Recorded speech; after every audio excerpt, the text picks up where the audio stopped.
agree. And I remember at that inaugural ball, we also said, look, I was the only Indian American in Congress. It's like, look, over this next decade, let's get to 5 Indian Americans in Congress. It didn't take us a decade. We got there in 2016 with Pramila, Raja, Ro.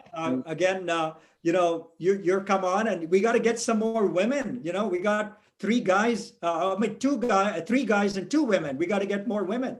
Right. We're working on it. I mean, hopefully Hiral pulls it out, right, Ami? It looks very close in Arizona, but I've been talking to her, and Ami really is the godfather. I remember when I was running, he was so generous with his time and his advice and his support, and I so appreciate it. And I tried to do the same for Hiral this time around, as well as Shri. Unfortunately, Shri didn't quite pull it out at the end, but I keep saying to Hiral, this is your moment. I think we can, I think you've got this. And she was such a fabulous candidate. So we're waiting to see those results. Great. I really do think Hiral is up just a bit right now, but there's a lot of votes in Maricopa County that should go Hiral's direction. So we're cautiously optimistic, but as I've lived through in some of my races, sometimes you got to be a little patient and let all the votes get counted. But I think we'll be pleasantly surprised with Hiral. You're right, Ami. I mean, Hiral is a well-known quantity in her own right now in Arizona. But I think in addition to that, Joe Biden and Kamala Harris's coattails, and indeed Mark Kelly's coattails, will assist as well. So, hoping to have another Indian American as part of the Samosa caucus pretty soon. Absolutely. And we're sad about losing Shree's race in Houston, and also Sarah Gideon in the main Senate race. That one hurts. I think we really were hoping that we would get the Senate. Let's not forget that there's 2 Georgia races coming up in January 5th that we're going to have to be focused on. Mm-hmm. So let me ask you a question.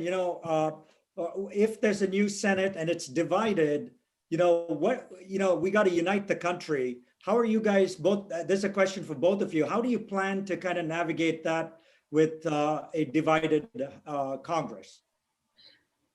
I'll go and take a crack at it, because that's a question I've been getting asked a lot today in the interviews that I've been doing. I think some of it really does, what kind of a Mitch McConnell do we see? And what is a post-Trump Republican Party? Is it just an opposition party that is just there to block legislation? I also, Vice President Biden spent 36 years in the Senate. Will he have the relationships to try to get some things done? I think our agenda, if you look at the robust policies that we've already passed in this Congress, HR 1 through HR 10, we can update some of that stuff, and bring that forward. But a lot of it, is Mitch McConnell just going to be, do what he did to Barack Obama and just be in opposition, which then makes it hard for us to get anything done. And then it does force Joe Biden, potential President Biden, to do things through executive action. I think we'd rather legislate so you could codify things and not just have a future Republican president undo those executive actions. But there's a lot that we certainly are going to try to work on. No, that's and Pramila, you're on the more progressive side of the caucus and so forth. So how do you deal with people on the other side, really literally way to the right? Well, I think Ami's right. I agree with what Ami said. I would just take a step backward and say, or maybe it's really a step forward and say, first of all, how amazing it is that we are, I believe, going to be electing a new president. We will be electing Joe Biden as president. We will be electing Kamala Harris as vice president. How incredible. We talked about, the changes in the House since Ami first came in, but how amazing and joyful it is that we will be electing the first woman of color to a major presidential party ticket, first Black woman, first South Asian American woman. I just think that's really phenomenal. And we're not always so good at celebrating our victories, but this is an important one in that we not only, Joe Biden and Kamala Harris not only won the popular vote, which happened with Hillary Clinton in 2016, they are going to win the electoral college vote. And that is really significant. And I think, job number one was always to get Donald Trump out of the White House, and we succeeded in that. So I think that is a really important thing. When you look at those results, here is the path forward the Democratic Party is going to have to make sure we stick to, and that is, we won the states of, when this is all said and done, I assume we will win Michigan, Wisconsin. I think we have a very good shot of winning Pennsylvania still, and Arizona. What you see is that we won in large part because of massive turnout of our base voters in urban, dense areas, places like Milwaukee, Philadelphia, Madison, etc., Detroit.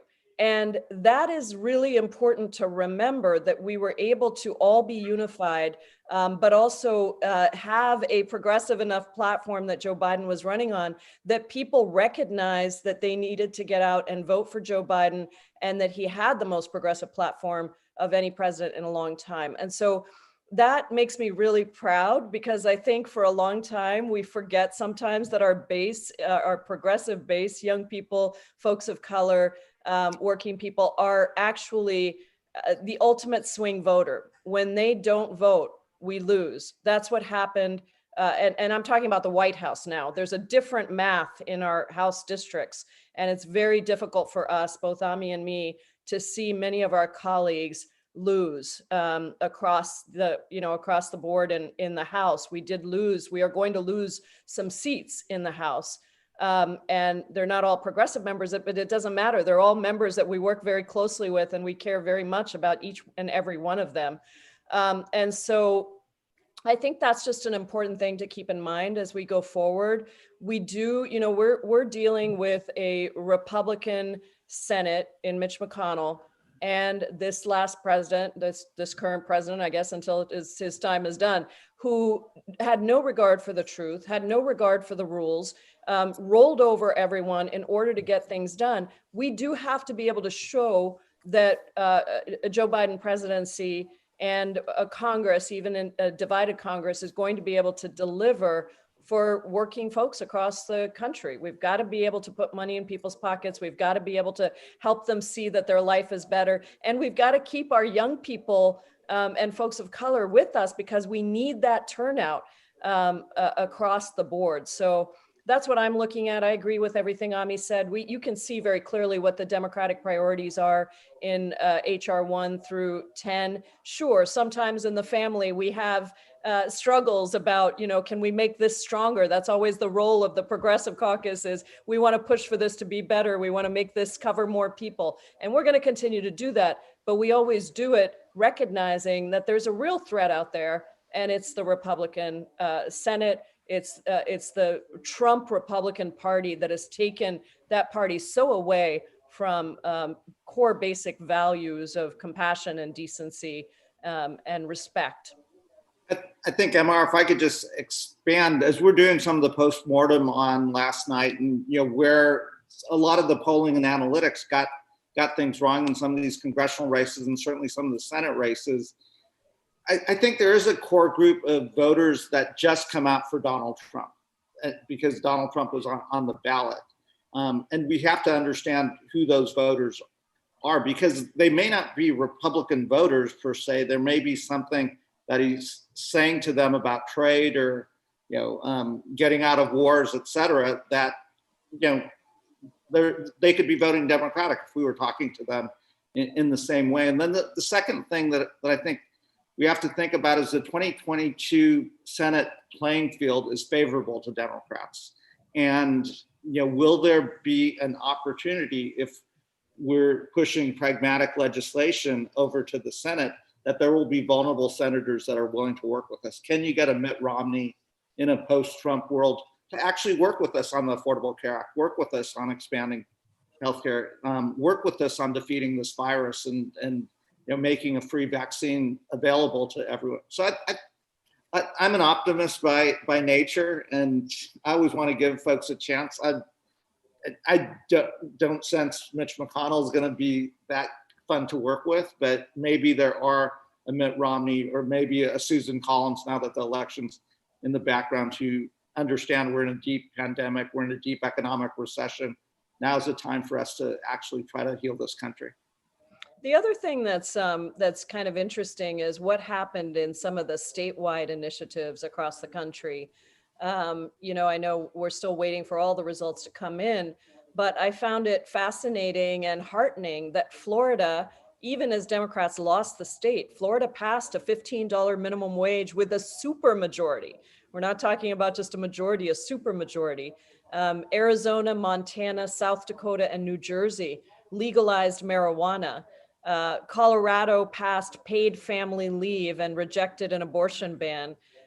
California, I know you guys, Ami, are still counting there, but I believe you restored voting rights to people on parole, and Nebraska voted to limit predatory lending. So those are also really important pieces to think about. There's a lot happening through statewide initiative, and we Democrats have passed a $15 minimum wage in the House with the support of the Democratic caucus. We should be able to immediately do that in a new Congress, because that is a populist policy that even states that voted for Donald Trump are voting for. It's such a pleasure and such a delight for us to have you both, Pramila and Ami, here at this on this broadcast. And we do have several political junkies as part of this broadcast as well, who would know some of the inside baseball. So I guess I have a couple of questions, one for each of you.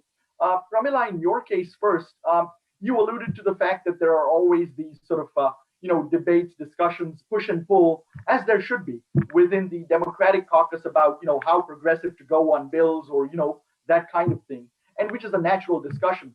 But do you also sense that, like you were giving the Florida example, that the progressive wing is actually mirroring some portions of the country, even those that may be towards the right of the political spectrum, where on economic issues, there may be some meeting of the minds between those folks and you guys?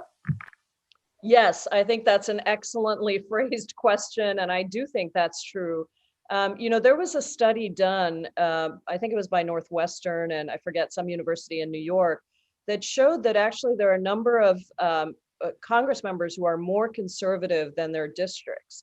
And I think that if we were to pass HR 1, which passed the Democratic House, if we were to, get money out of politics and restrict, bring about more accountability, perhaps members of Congress could reflect their districts more accurately. That may be one thing that could happen.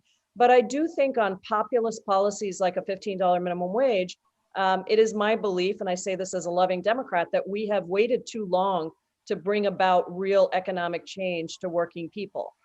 We passed a $15 minimum wage here in Seattle 10 years ago. When we passed it 10 years ago, and I was on that committee that passed that $15 minimum wage, we were called, crazy. This could never be mainstream Democratic priority. 10 years later, it is, and I'm happy for that. But I think that sometimes we are behind the times, and I think there are a lot of people across the country, Republicans and Democrats, who just feel Congress doesn't work for them. And we have to change that. We have to talk to the voters that we have lost, but we also have to remember that, we have a progressive, young folks of color generation. You look at Arizona and the changes that have happened to Arizona as Arizona has gone blue. It's because of young people, folks of color, more progressives that have moved into that state. So we've got to play that, we've got to walk that balance. But I do think there are a lot of populist policies that Republican and Democratic voters agree with, and that we need to make sure we pass in Congress. We've just got to deliver relief to people, because Donald Trump was both a massive problem in and of himself, but he was also a symptom. He was elected because there were a lot of people across the country who felt like they weren't being listened to. So I hope we take that into account as we go forward, and I believe we can. And we've shown what a Democratic majority can do. Thanks, Pramila. And Ami, in your case, I have a question for you pertaining more to your races. I mean, I followed your career in Congress, where you've been reelected successively on different occasions. And, normally one finds that your race is very tight. This time, obviously, you had a thumping victory in your race. And I'm just curious, what led to that? Is it the fact that it was different opponents each time? Is it the fact that your district is now obviously very familiar with you and respects what you've done? Is it your leadership on the Foreign Affairs Committee? What is it that leads to these bigger margins of victory? Well, it certainly feels better to be 21 points in a 60-40 race than, as in 2014, I was 3,000 votes down when I woke up the morning after the election. I think it's, just making sure you understand your district, that you serve your constituents, that you meet their needs. That's the most important thing for any of our jobs, is to really be there and listen to our constituents. It's been 8 years now serving my district. So, they know me, they know what my values are and how responsive our office is. So I think that's a component of it. The best way to get reelected is to do your job and be responsive to your district. And I think that's what we've tried to model and do. The district also probably has, as folks have been priced out of San Francisco and they've moved to Sacramento, I think, it's gotten a little bit more democratic. And, again, it's better to win by tens of thousands of votes than be 3,000 votes down. So I have a last question before we let you go, and that is the pollsters. We started yesterday saying, Biden's leading nationally by 10 points. And when you look at the popular vote, it's 2 or 3 points. So what do we do with polling and the pollsters? Do we just get rid of those guys and just run your races as you see fit? No, we've done a lot of analysis today, and I think we will do a lot of postmortem. But we missed something in 2016. I think you saw a huge turnout come out for Joe Biden and a broad coalition that he was able to make. But Donald Trump actually boosted his turnout as well. And again, I think we have to understand that Trump voter. I think far too often, we characterize the Trump voter, but he did make inroads with the Latinx community. He made some inroads with the African-American community. And I think there are voters that may only come out to vote for him because he's speaking to their issues. And they may not be Democrat or Republican. There may just be niche issues like trade or global engagement in the wars and things like that, we can certainly talk to them about those issues as well. We just may not be talking to those voters. But I think we have to better understand it, because it wasn't just the presidential race. There were wide misses on some of these Senate races as well. Great. Yeah, I think that just quickly on that, I think that we should take a bunch of the money we spend on pollsters and we should put it into organizing on the ground. I mean, my understanding from some of the things I'm hearing and the analysis that I'm hearing, Donald Trump had people on the ground for a year in Florida working that Cuban community, the Venezuelan community. There were other issues there, the tagging of Joe Biden as a socialist, which of course has happened to every president, including Teddy Roosevelt, furthest away from socialism. But he also was working people on the ground. And I would like to see us relying less on polling, because it just is increasingly becoming imperfect in getting us what we want. But I'm really excited to continue to serve with Ami. I'm thrilled that we don't have to wait, with bated breath for Ami's results this year, and we still feel good about hopefully welcoming another Indian American woman, which would be so fantastic. We're happy when we're the first, but we never want to be the last. So thank you so much, Ami, and thank you, Indiaspora, for everything that you are doing. Great, Ami and Pramila, it's great to have you. Show the leadership and be on top of our show as well today as we go along. So thank you so much, and all the best in the months and years to come. Great. Thank you. Take Thanks, care. Ami, Pramila. Now, so Sanjeev, we got started on a great note with the godfather and the godmother of our community. And now let's see, we have some of the state elected officials. So let's take a look at who they are.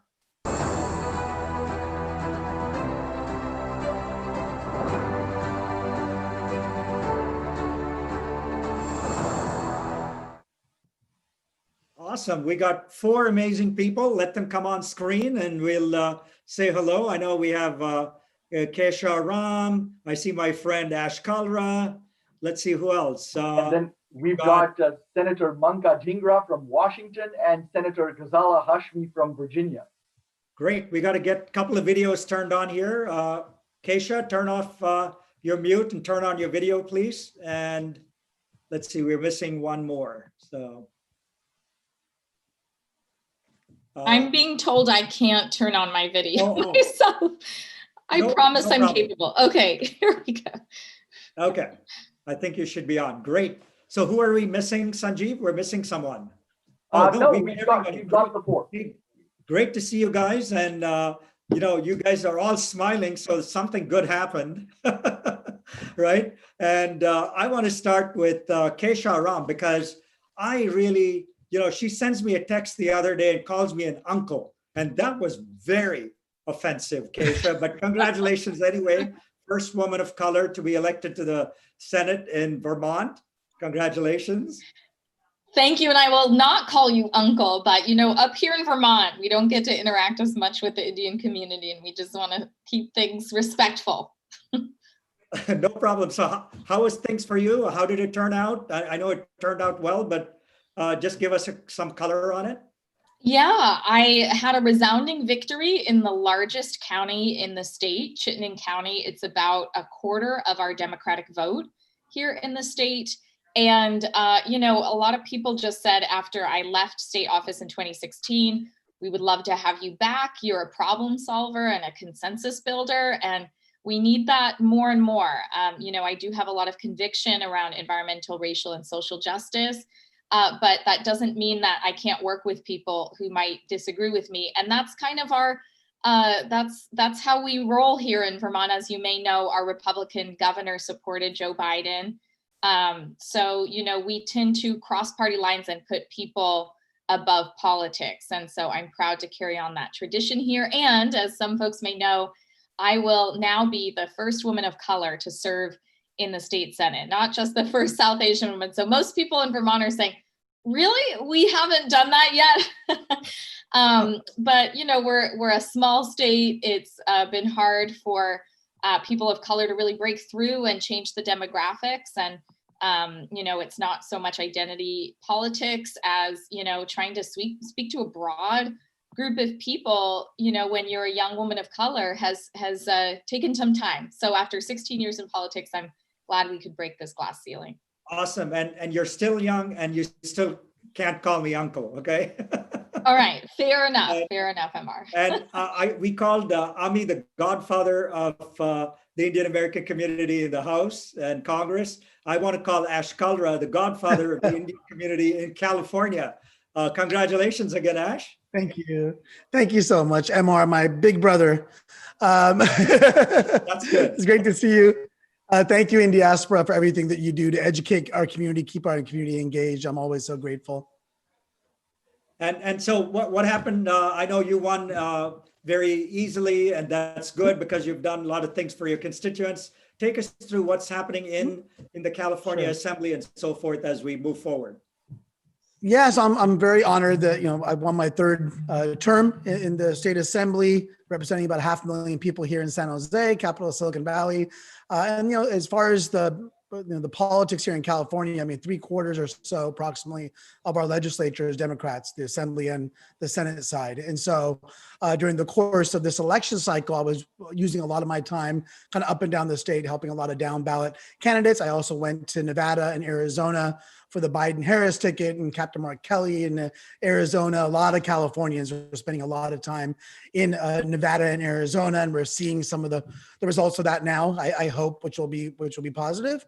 But otherwise, you know, I mean, California, we're pushing the envelope on a lot of different things. I had a bill this year, the Racial Justice Act, to root out racism in our court system, to give attorneys the ability to be able to challenge racism as even statistically in the court system. So that's landmark legislation.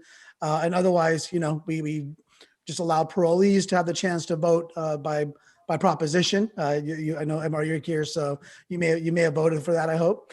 And a number of other items. And we have, you know, that's the thing about California. We have so many propositions I think really confuse the voters a lot. And so I don't know what or how we're going to We always talk about overhauling our proposition system because it's getting a little out of hand. But you know, we'll have to have a conversation with our Secretary of State and Attorney General to see what, if anything, we can do, because it's very hard for the voters to know you're voting on 10, 12 things that really, in many cases, the legislature really has the duty to work on a lot of those items. Yeah, you know it's not working when the same number comes over and over again a couple of years later. Right? That's right. That's how many we have. You're absolutely right. Great. Let me turn the conversation now to Senator Hashmi of Virginia, my neighbor almost here in Virginia. I'm in Fairfax, Virginia, and Senator Hashmi Ghazala is in a slightly different part of the state. But Ghazala, it's been a pleasure. I followed your career since you got elected, and you know, it's just a delight to have the first Muslim woman in the Virginia State House, or State Senate, I should say, here with us today. Quick question for you. You know, I was watching the results come in last night, and for a long time, Virginia was red. Now, tell me, was your heart in your mouth for some time, or did you have a handle on what's going on? I wasn't concerned at all about Virginia. We know that Virginia has been trending blue for these last few election cycles.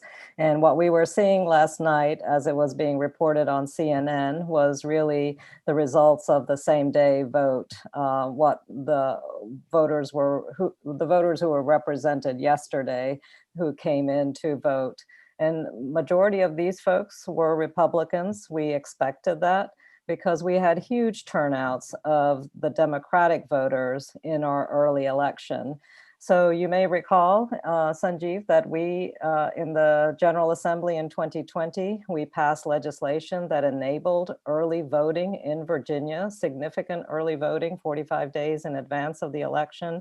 And we also enabled no excuse absentee voting. That was a big shift in Virginia, because prior to this year, we had very limited early voting opportunities. You had to have an excuse, and you had to go in and make sure it was all verified and documented. So starting September 18th, we've had long lines, not just in Northern Virginia and not just in Central Virginia and the Tidewater region, but all throughout our localities. Even our smaller localities saw long lines of individuals ready to cast their ballot. We also had a significant mail-in push earlier. And again, the legislature had passed prepaid postage for mail-in ballots. And all of these measures serve to make voting accessible and safe and efficient for Virginians. So we were confident that our early voters and our mail-in votes were going to bring the election to the Democratic side. And I was actually at the polls all day yesterday throughout my district, and there were just not many people there. It felt like a small primary day. There was just it was fairly deserted, but that's because we got so many of our voters in and out safely prior to Election Day. You know, and you yourself were obviously not up for re-election this year because Virginia, for those that may not be aware, works on an off-year election cycle. So, you know, maybe in your case, I'd love to focus a little bit more on some substantive issues. One question I have for you before I turn it over to Senator Dhingra is you are an exemplar, Ghazala, in the areas of diversity and inclusion in many different ways.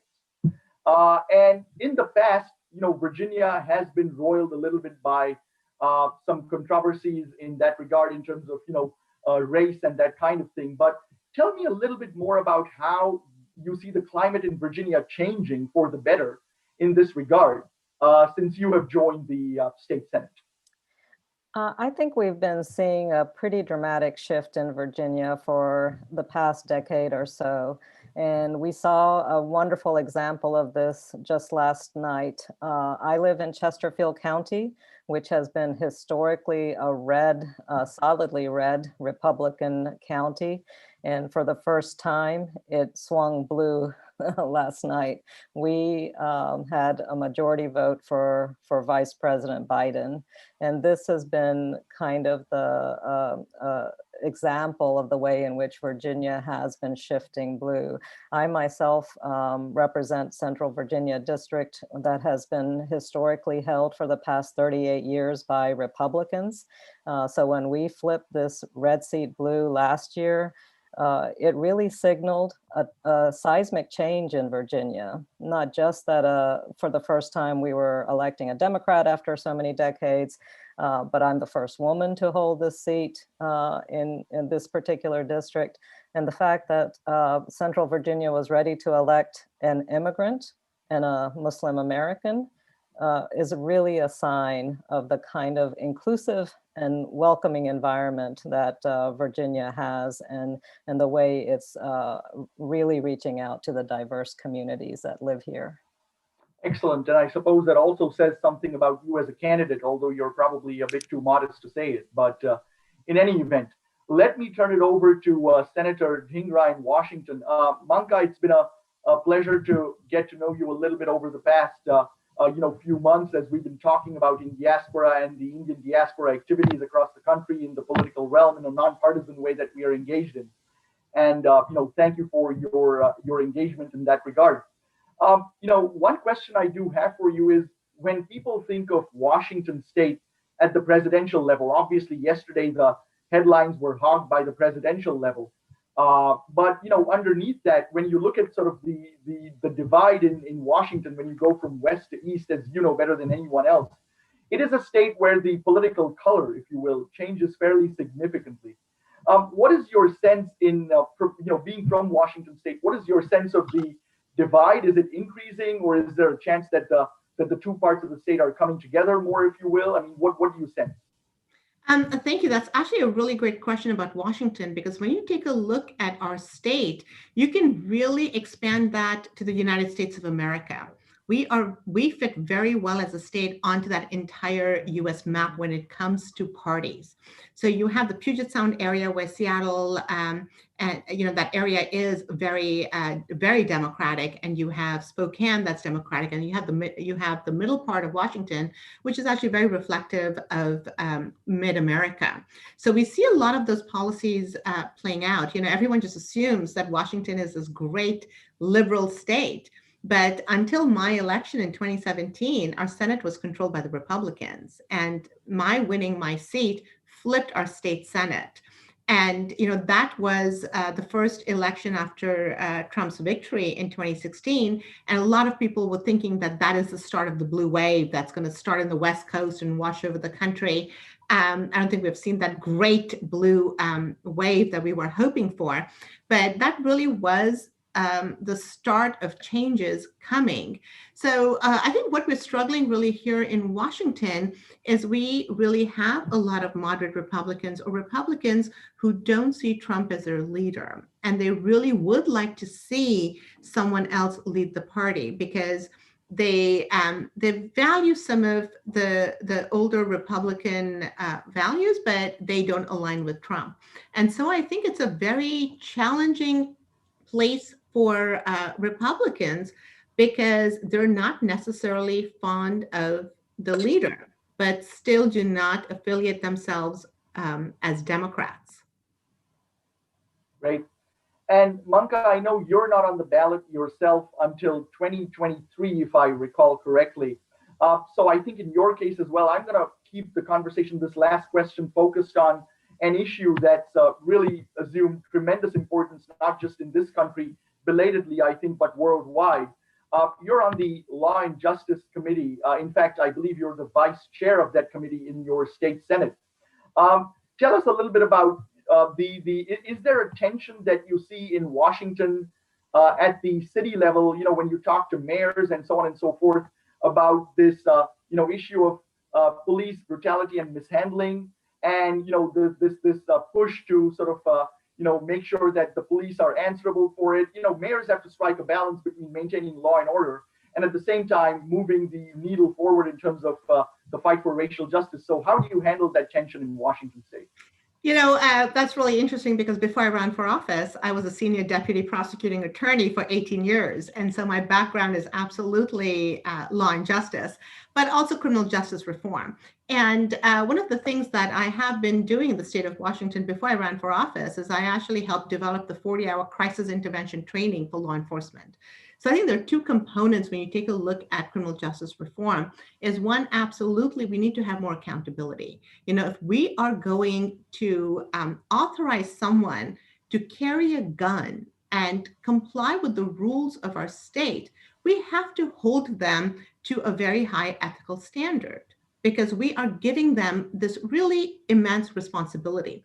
So I think that accountability is very important, that if there are individuals who have discipline issues, who have a propensity for violence, that we have the ability to intervene and either change that behavior or deal with them appropriately in that realm.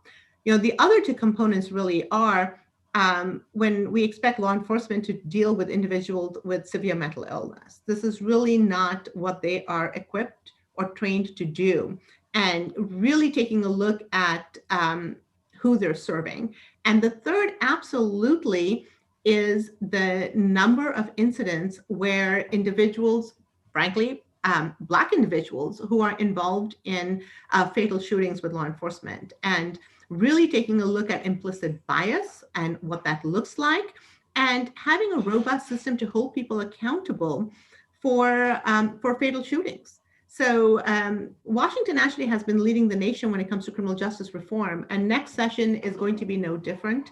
I think you're going to see a lot of great policies coming out of our Senate when we convene in January.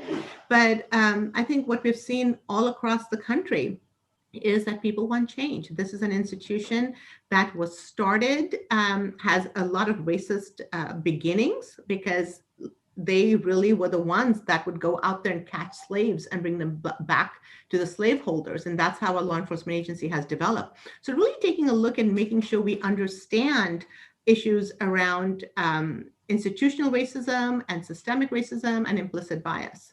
So there's a lot of work we need to do as a country, really make sure we are addressing a lot of the implicit bias we have against Black and brown people. Great, thank you. MR, I'll turn it over back to you. This is the age-old thing with Zoom. Sorry about that. One closing question for the panel is, there's been so much divisiveness in this election. Democrats seem to wear masks, Republicans don't seem to wear masks. It's all kinds of stuff. So how do four of you at the state level plan to unite the country? Go ahead, Kesha. Thanks, MR. And if I don't get a chance to say later, you are the coolest uncle in India. So I keep meaning to bring it as a prop here, but I'll just start by saying I have a good friend in Tamil Nadu who made beautiful Indian cotton masks for our campaign with my logo very tastefully on the side. And people of all backgrounds and political persuasions really appreciated having them, a free extra mask to have on hand, something that really demonstrated that I cared about their health and safety. And I think that spirit really carried over in our state. My theme is just that Vermont's a great state to be. As folks may know, we've had a little bit of a resurgence just like other states, but we have a very low infection rate in terms of the pandemic here in Vermont. And our Republican governor, people consider us the home of Bernie Sanders, a very blue state. Our Republican governor was reelected with about 70% of the vote over the Democrat, which is almost unheard of, mostly because he's been so thoughtful and strong on the pandemic and been a national figure in the Republican Party, wearing a mask, demonstrating how to make it less political. And we hear from our neighbors in New Hampshire and Maine on both sides. We wish we were less political about this and more like you all, because if we're hysterical on one side and say, if you're not wearing a mask, you're going to get arrested, you're going to be, pushed out of the public square, you're also kind of punishing people a little bit prematurely in this kind of pandemic. But if you give people the tools that they need and help make this an easy choice for them, help make it socially accountable, for them to wear a mask and not a political issue. We found that's been really successful in the kind of Vermont way. And at the same time, I just want to say we're not perfect in Vermont. And in fact, we have a very high, disproportionately high infection rate for Black and Asian American Vermonters. So we have had, surges in New American communities among farm workers, and we have not been as well equipped to deal with that. But when it has come up, what I'm proud of is people haven't said, we should get these people out of our state, these foreigners, et cetera. They've said, what does that farm need? What does that community need? How do we get more testing? How do we help them? How do we, get whatever resources they need and solve their problems more effectively? So, I'm just proud of our state all around, even though we, like the rest of the country, are trying to keep our heads above water with the pandemic. Ash? Thank you, Amar. And I'm glad Kesha brought up the pandemic specifically, because we're so wrapped up in the election that, there's this pandemic going on too that I think we're all going to have to continue to grapple with. And as you know, being in the Bay Area like me, Governor Newsom acted very quickly. We're a nation state. We have 40 million people. And yet he was able to really, working with us in the legislature, really put in strong measures. But what we did realize and what we've seen is that the COVID-19 pandemic did not create inequities, it's exposed them. So we're really exposing inequities that have been around in our community and our society for a very long time. Here in Silicon Valley, some of the most egregious income inequality in the nation. And as Kesha mentioned, our food service workers, from the farm workers to those working in the restaurants, those delivering food, our healthcare workers, those that don't have a choice but to go to work, the working class folks that, whose kids may have a tablet in their hand, but they have to go to work and they can't be there to monitor their children as they're trying to do their schoolwork and stay in school, and the digital divide issues. And so I mentioned all that in terms of what we need to do to unify, because if we don't recognize the pain that so many of our fellow Americans are going through, even before the pandemic, but now it's been exacerbated, then we're not going to be able to unite. I think this election showed a lot of pain. Regardless, Republican, Democrat, I think there's a lot of people that are struggling right now that are looking for answers. And I think the first thing we have to do is be empathetic, but then we also have to really let them know that, hey, not only do we see you, but we're going to do something to help you. And I think that's a way that we can really try to bring people together. And hopefully we'll get some more federal assistance here in California soon, so that we can actually, really get to work on turning the tide on this pandemic nationally. Oh, that's great. Sorry, both to Manka and Ghazala. We're running out of time and we got to keep this going. I hope you understand, and I hope we'll have you back at another session soon. But I really want to thank the four of you at the state level. Keep up the great work and have a great rest of the year. Thank you. Thank you, Thank you, everybody. Thanks, Sanjeev. Thank you. Next up, we have Rick Rosso. Rick is with CSIS, and he's a great friend of India and Indian Americans. And let's see if he comes on next. Rick, you need to turn yourself on. There he is. Yep, I'm live. Thanks, Amar. Hey, you make me inadequate. You have a tie. You have a beautiful suit. Welcome. Don't worry, I'm in my attic, so it's all a facade. So as an honorary Indian and someone who works on India, U.S. issues and knows us all intimately, what's your take on what's going on with the elections?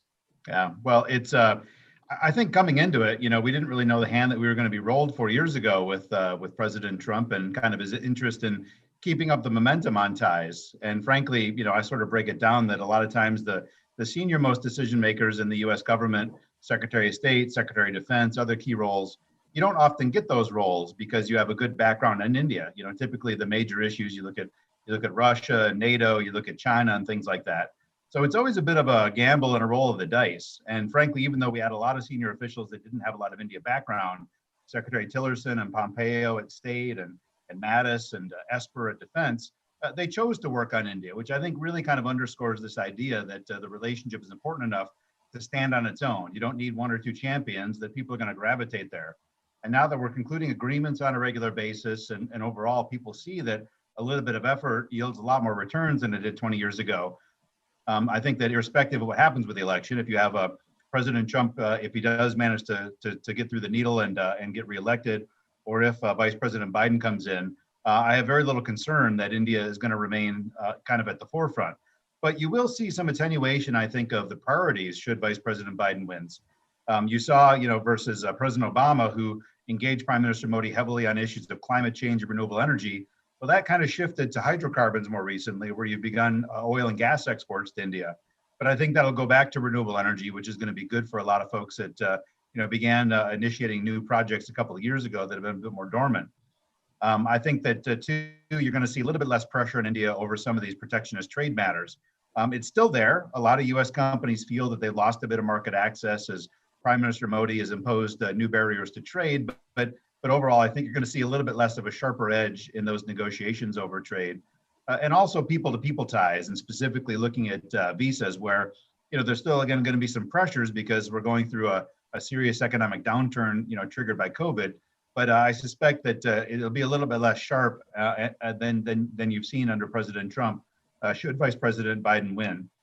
On the downside, MR, I do think that there's a real likelihood that a Biden administration would take into task a little bit more for some of these divisive social issues that we've seen brought out in the last couple of years. And we can certainly debate till we're blue in the face about whether that's the U.S. role to do or not do, but I suspect that's going to be a bit higher on the agenda.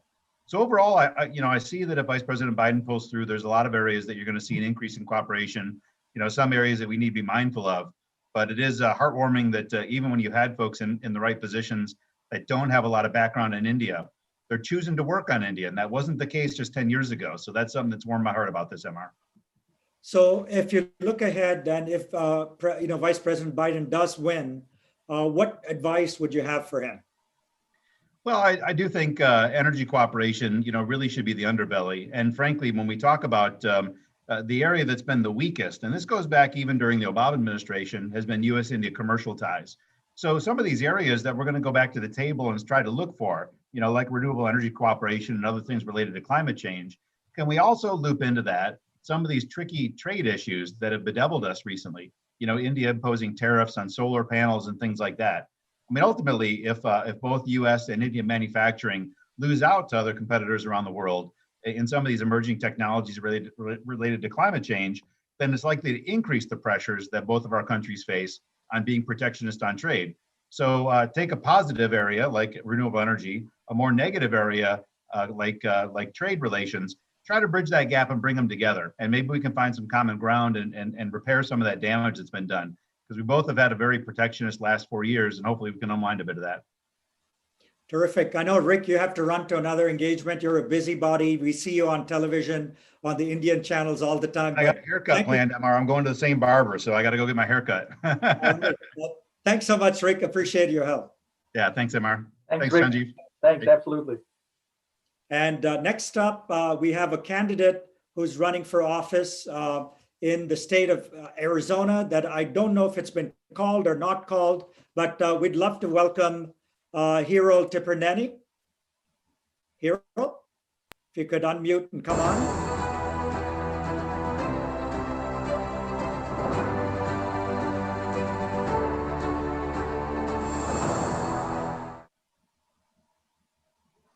Great, there's Hiral. Hey, how are you? Hey, good to see you. How is everyone? Oh, very good, thank you. I mean, we're going through some tumultuous times, but it's great to have you. I know this is I believe the third time you're running for Congress. So how's it going? Can you give us an update? Yeah, absolutely. Well, thanks again for having me here. It's wonderful to see all of you virtually. Yeah, so our race in Arizona 6, it's the U.S. House of Representatives race for the 6th congressional district, and we are still too close to call. So we are very tight. We knew it would be very competitive. I mean, we made it very competitive, much to the surprise of our opponent and to the pundits. This is a district that went to Trump by 10, and our opponent last time had won it by 10, and we are now 1,700 votes up on him. So there are still ballots to be counted. We are being patient and waiting until those ballots are fully counted. We don't fully know the nature of what's left, so we can't really make any really great, thoughtful predictions, but we're excited that we made it this tight and this close, and we're willing to wait, and we obviously want to respect the voice of every last voter out there. So we're going to wait until the last ballots are counted, and hopefully we're going to have some really great news. I mean, I would have the honor of being the first woman of color to represent from Arizona, the first Indian American from Arizona to have a federal office, and certainly I'd only be the second female physician on the Democratic side. So there's a lot of barriers that we could potentially break, and I'm excited to have that chance to bring more diversity of representation to DC. And also some of our viewers may not realize you're a doctor, an ER doctor, I think.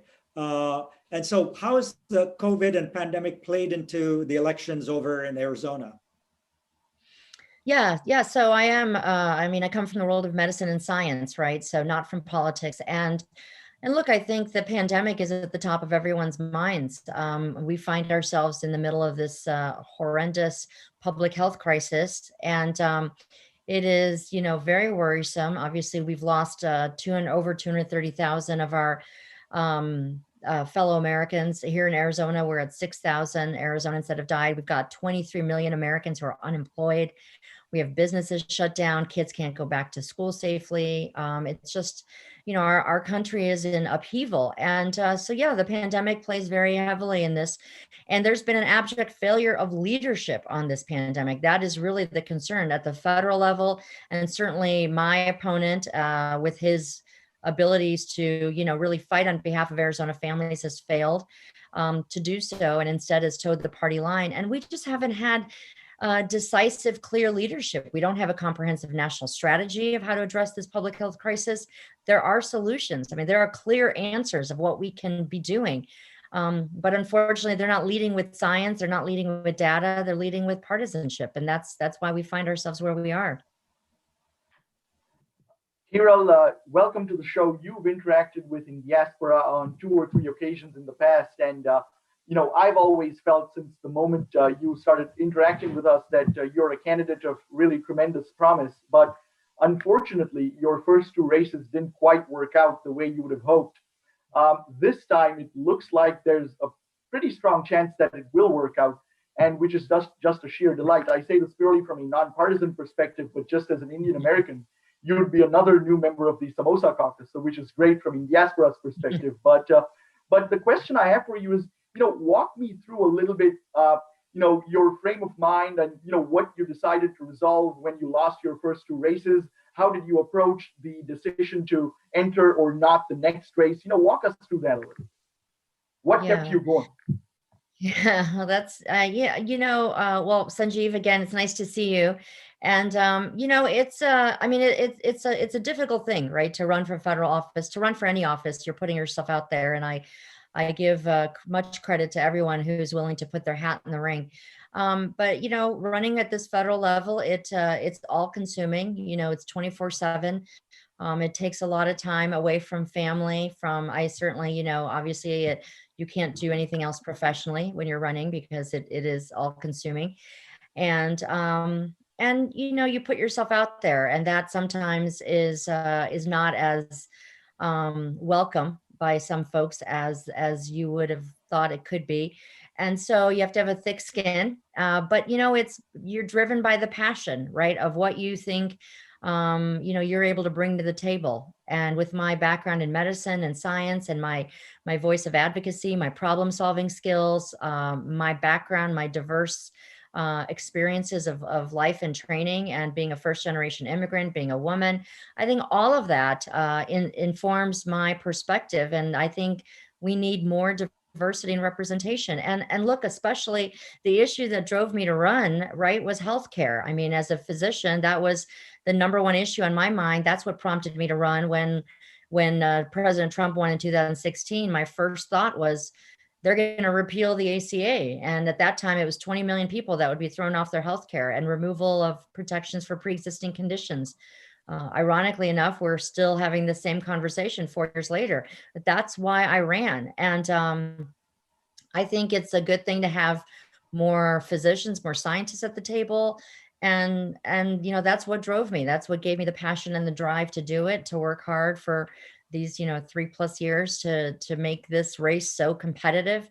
And I think, regardless of the outcome, we have elevated the conversation. We have brought a lot of disenfranchised voters into the dialogue and made them more politically active again. We've reminded them the power of their vote and how important their voices are. And, obviously we're committed to doing everything we can to win and bring this home. But I'm very proud of the impact we've been able to make here in Arizona, not just in this district, but across the state since we launched the campaign. And it looks like Vice President Biden is winning. It looks like Mark Kelly is winning. So we wish you really all the best. And I know we got to let you go now because you're probably working with your team and elsewhere to kind of check every vote and make sure they all get counted. So Hiral, on behalf of the Indian American community, we hope third time is the charm. So thank you, MR. Thank you, everyone in diaspora. Thanks so much for all of your good wishes and your support. We're going to do everything we can to make sure that there's every last ballot is counted. And we appreciate all your good wishes and all your support. Take care. Thanks, Hiral. Appreciate it. Bye. We're on top of the hour. I think it would be good if we could look at the agenda for the next half hour. If that could be shared with the audience, that would be great. Let's take a quick look and see what else is going on this half hour. I know next up we have some community organizers coming up. We got the API Victory Fund. We have Shekhar Narciman and Varun Nicore. So let's get them both on the show. Shekhar is a longtime Indiaspora member. Varun is a dear friend of Indiaspora. Shekhar, could you turn your video on, please, and unmute yourself? It's not letting me turn my video on. It says because the host is not. There we go. Okay. Terrific. Good to see you, Shekhar and Varun. It looks like you guys have been spending a long time on the elections. Tell us a little bit about API and PAC and what kind of work you've done in the past in this election cycle. Shekhar? Sure, MR. Thank you, and glad you're doing this. There's some catharsis. I had a number of people ask me, why would you want to do this or any of these news shows? And I said, well, it's cathartic to talk about it. So I'm going to spend a couple of minutes and let Varun spend a minute or two, and then welcome to have a conversation for a few minutes. We started this odyssey in this election with one fundamental goal, which was to make sure that Donald Trump was not re-elected president. That started on February 24th, 2019. We convened 20 Asian American Pacific Islander leaders, and we asked them the question, is it time for this community of communities, 22 million people, 11.5 million votes, to organize and to get involved in the democratic primary process? We've never done that. And we did a presidential forum, a roundtable. We met 7 candidates. On January 18, 2020, we were one of the first 2 national organizations in the country to endorse Joe Biden. And we did that because of one very simple, logical reasons. One was that from all the polling we did, our community, he was at the top of the list. When people, partly name recognition, partly some familiarity with India and Indian Americans. And second was that under most scenarios, and we didn't contemplate a pandemic, he could defeat Donald Trump. And the big thing there was, if you remember, Donald Trump won in 2016 by winning Pennsylvania, Michigan, and Wisconsin. That was the key breaking of the wall, if you will. And you needed a candidate that could appeal to that constituency and that upper Midwest. And if you didn't bring one in, you either had to build a coalition of others, or you would probably lose again. Now, we didn't expect the pandemic, but I sincerely now continue to believe that even in the pandemic, the one candidate who is going to be president of the United States is the one person who could defeat Donald Trump at this particular moment in our history, in our very sad and tragic history for the last 4 years, and that was Joe Biden. That's what we've dedicated ourselves to doing any which way possible. And it's been inspiring to see the hundreds of community leaders, the activism. So our community has gone completely from, we used to write checks, take pictures, stop that BS. Let's move to how do we actively engage, discuss policy, get into the face of people and start talking to them about why this is important, and then putting our people into the campaign and now into the next administration. Varun, let me hand it over to you for a couple of minutes. Yeah, and so this is the first time that Shaker and I have like formally speaking together, because we had to sort of firewall our organization for 3 months. And so I've been primarily focused on Texas. And so while certainly, the objective that I think a lot of national Democrats had about flipping Texas, we always knew that was a very big lift, frankly. But our main objective was to, number one, coalesce the AAPI community in Texas.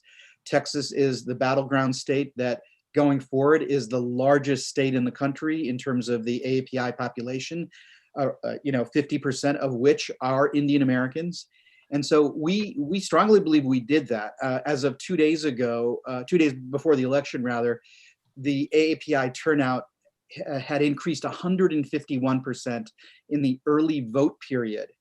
Just in the early vote period. And so we don't have the results yet from last night, obviously, but we're on track to double the AAPI turnout in Texas. And it obviously wasn't all us. I mean, there was great groups on the ground that had been organizing for, frankly, years. Save Texas, They See Blue, and many other non-Indian South Asian groups that were on the ground there. But we moved the needle. And if you look at the other Sunbelt states, where there's also a large populations of Asian Americans, the fastest growing segment of their populations in Arizona, in Georgia, in North Carolina, in Texas are Asian Americans and Pacific Islanders.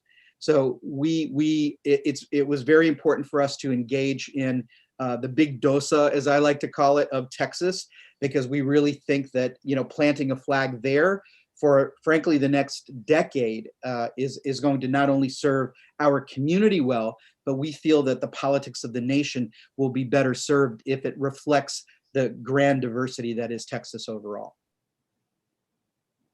And Varun, if I had to force a prediction, when do you think Texas will turn blue? If there's one thing that I learned in politics over the last 30 years is never make a prediction 24 hours after the last election. Okay, but if you had to put me on the spot, I would say, look, I know they're still counting votes in Texas. We won't know the exact margin. It's around 5 or 6% or so. But Beto came within 2.5 points of knocking off Ted Cruz just 2 years ago. And there's a lot of, maybe not rumors, maybe it's underneath the radar screen, but Beto is going to likely run for governor in 2 years, and so I think that there's a good shot. We'll have to reevaluate after the next midterm and the next gubernatorial to see sort of where we are. But regardless of whether Texas flips or not, I think it's in the cards. Demographically, it's in the cards, but it also, I think, frankly, is going to take sustained long-term investment to get us there. Right. Perfect. Back to you. Yeah. And Shaker, how? This is a question that keeps coming over and over again. How do we unite people as we move forward? Yeah. So, Amar, I actually started that conversation last night with a fellow Republican on a television program. Because it was becoming clear that Biden would probably win, but it would not be one of these overwhelming wave victories, just like Donald Trump, by the way, 4 years ago. The margin wasn't there. He claimed mandate, but when you don't have that kind of overwhelming mandate, you better build some bridges. Now, the good news is that that's what Joe Biden actually believes also. He actually believes that being a uniter and building bridges is a good thing.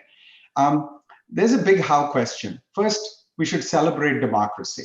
I mean, can you believe 160 million Americans voted in this election, which is, by the way, last time was 137, in a pandemic, mind you, in a pandemic. And number two, that, the winner is going to get 70+ million votes. these are unprecedented. So it says there's a level of engagement. Now, how do you take that and not create these big divides and schisms? I think the business community, and particularly the API business community, can be that bridge. I've actually started to dream that a little bit, saying, what if we had a bipartisan forum that focuses only on what the solutions are to reskill America's labor? Not so much pathetically, we're going to bring back manufacturing, because I'm kind of skeptical of that as a statement. But if we took America's economy and greened it, what could business, and particularly our businesses, do to encourage that and create jobs at living wages? So with some principles in mind, when I've talked to my Republican colleagues on the business community side, they liked Donald Trump's tax cuts and his cutting regulation. They did not like his character or his motif. I hope in Joe Biden we get somebody who can do both. And if we can, we could then build that MR as a group that's thinking about the future and about how you bring everybody along to that future. I sincerely think that's possible. I certainly am going to dedicate some energy to doing that, because I don't think partisanship wins anything more than one election. I think bipartisanship and economic change wins forever. So that's what we should strive for. Great. Those are comforting words there, Shekhar. Varun, any closing thoughts? Yeah, our country is certainly at a crossroads, right? We're coming off of a very polarizing last 4 years, and to echo a lot of Shekhar's sentiments, that we're really at a time where we need to be committed to the transformation of not only government, for very obvious reasons, with this triple threat, this triple black swan events going on, if you will. But we really need it for society, and we really need this transformation in politics. Things have just gotten way too polarized. So, we need to be all committed to sort of letting some steam out of the bubble, if you will. So, I know a lot of folks in Washington, Republicans and Democrats, really want that. And I think, I pray and I wish that, there is some integrity when it comes to this sort of building coalitions and bridges. You're doing that, MR. So let's go, Sanjeev, let's go do that. Literally. Yeah. Let's do it together. Absolutely. I mean, as you know, we're a nonpartisan community, so we don't take sides. In fact, we have several Republicans coming on after this as well. Oh, good. Absolutely. We'll echo that same message to both sides. So Shekhar and Varun, really, thank you so much for all the great work you guys have done, and look forward to a unity conference. There you go. Exactly. Thank you. Thanks for your passion in the political space, guys. Thank you for your great work. Thanks. Yeah. Thanks, Sanjeev. Bye-bye. Bye-bye. Next up, we have a couple of eminent think tank folks. So maybe we can bring them up together if that works. Ashley Tellis and Karthik. Hey, Omar, I think someone needs to start my video. We will do that. Sorry. No problem. Thanks. Same thing with Ashley as well. So yes, I think. Thank you. Okay, great. So just quick introduction. We've got two eminent people. Again, with the theme of Godfather, I call Ashley Tellis the Godfather of Indian American think tankers, for sure. And Karthik is the Godfather of API data and polling in the Asian American and Indian community. So really want to thank both of you to come on board. I know, Ashley, you go back a long ways to diplomacy between US and India, and a lot of great work you've done. What are your thoughts as we kind of near this final turn with the elections here, Ashley? Well, I think at least from the viewpoint of US-India relations, we are generally in a good place. It's odd to say this, but of all the countries that you could imagine internationally, India was one of the two countries besides Japan where the Trump administration actually managed to maintain a good relationship, to build a partnership and take it places.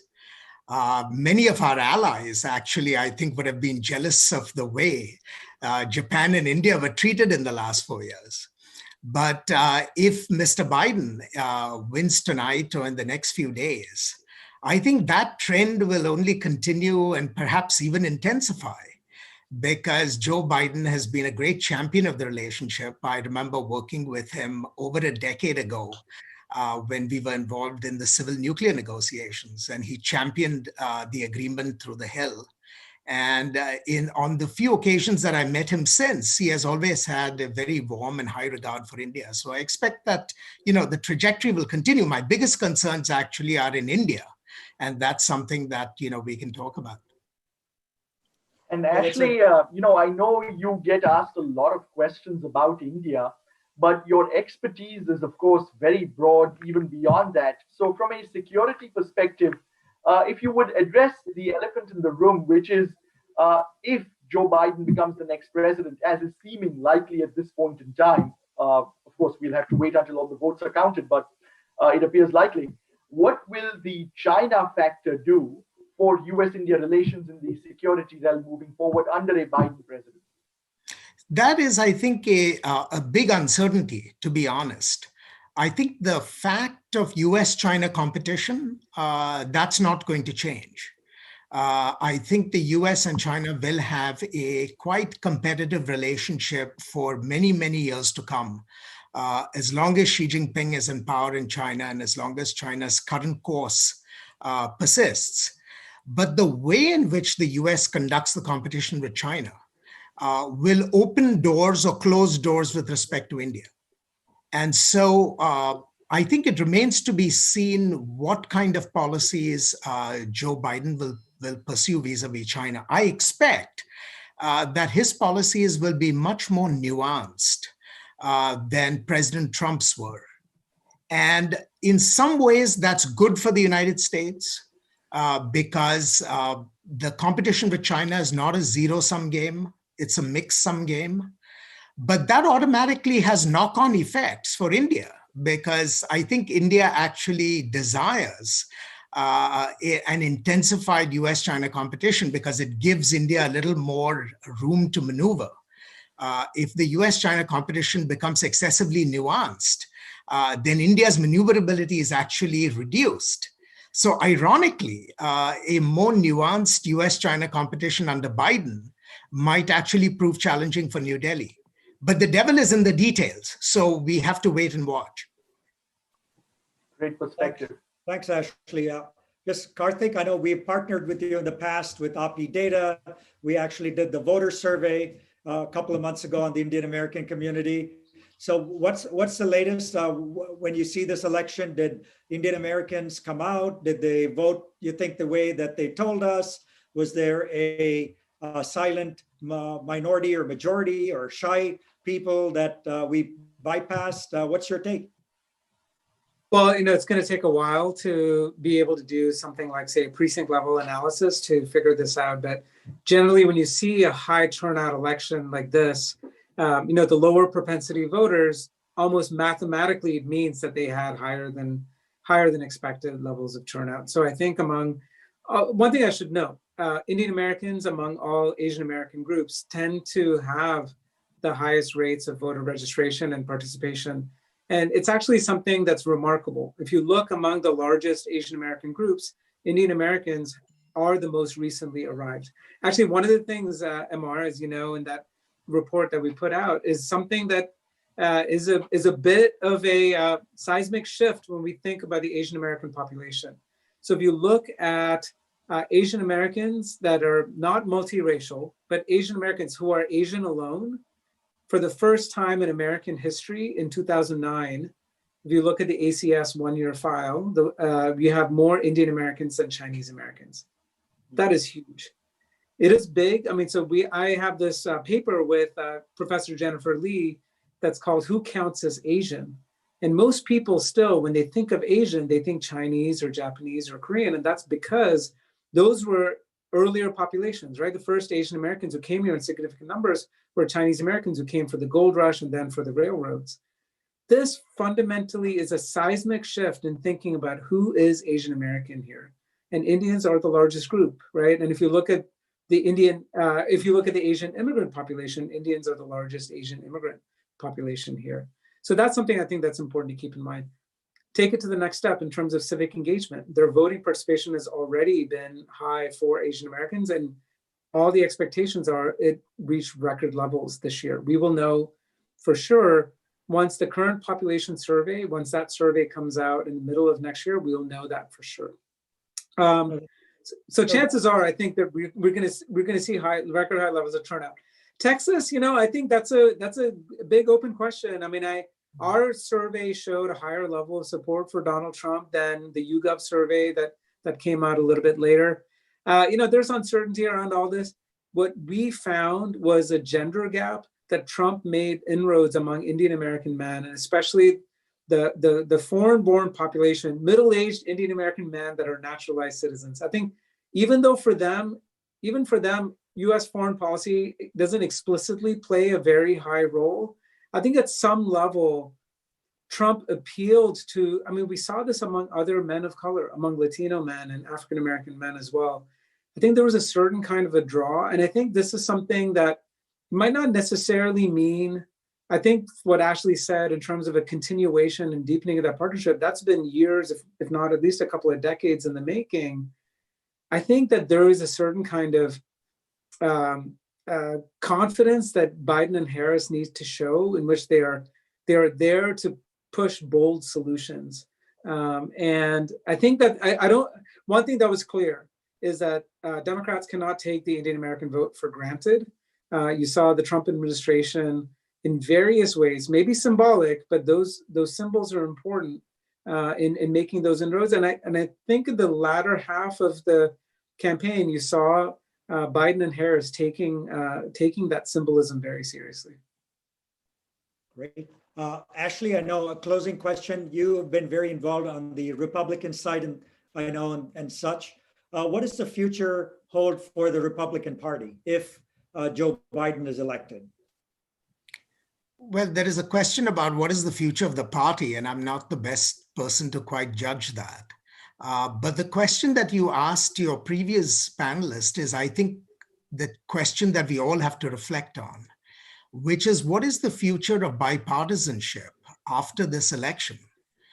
Because it seems to me that if we have a President Biden in office, but the Democrats don't carry the Congress as was anticipated in the polling before the elections themselves, then we could end up with a deadlocked government at a time when the country is facing enormously difficult challenges. And for all the little good that Trump did for the US-India relationship, I think he polarized the American polity in ways that are simply unrecognizable. And so being able to overcome that polarization and allow the incoming president a chance to actually do what he was elected to do, I think is really what we ought to start thinking seriously about, and the role that we can all play to make that happen. Absolutely. Ashley and Karthik, it's been outstanding having both of you here, and your longtime friends of Indiaspora. Looking forward to further collaborations with you, but thanks so much for your time this evening. Pleasure. Thank you, Amar. Thank you, Sanjeev. Take care. And Amar, I know that you have a lovely panel of community organizers coming up now. I'm just going to take a quick break and I'll turn off my video, but I'll see you back on the other side.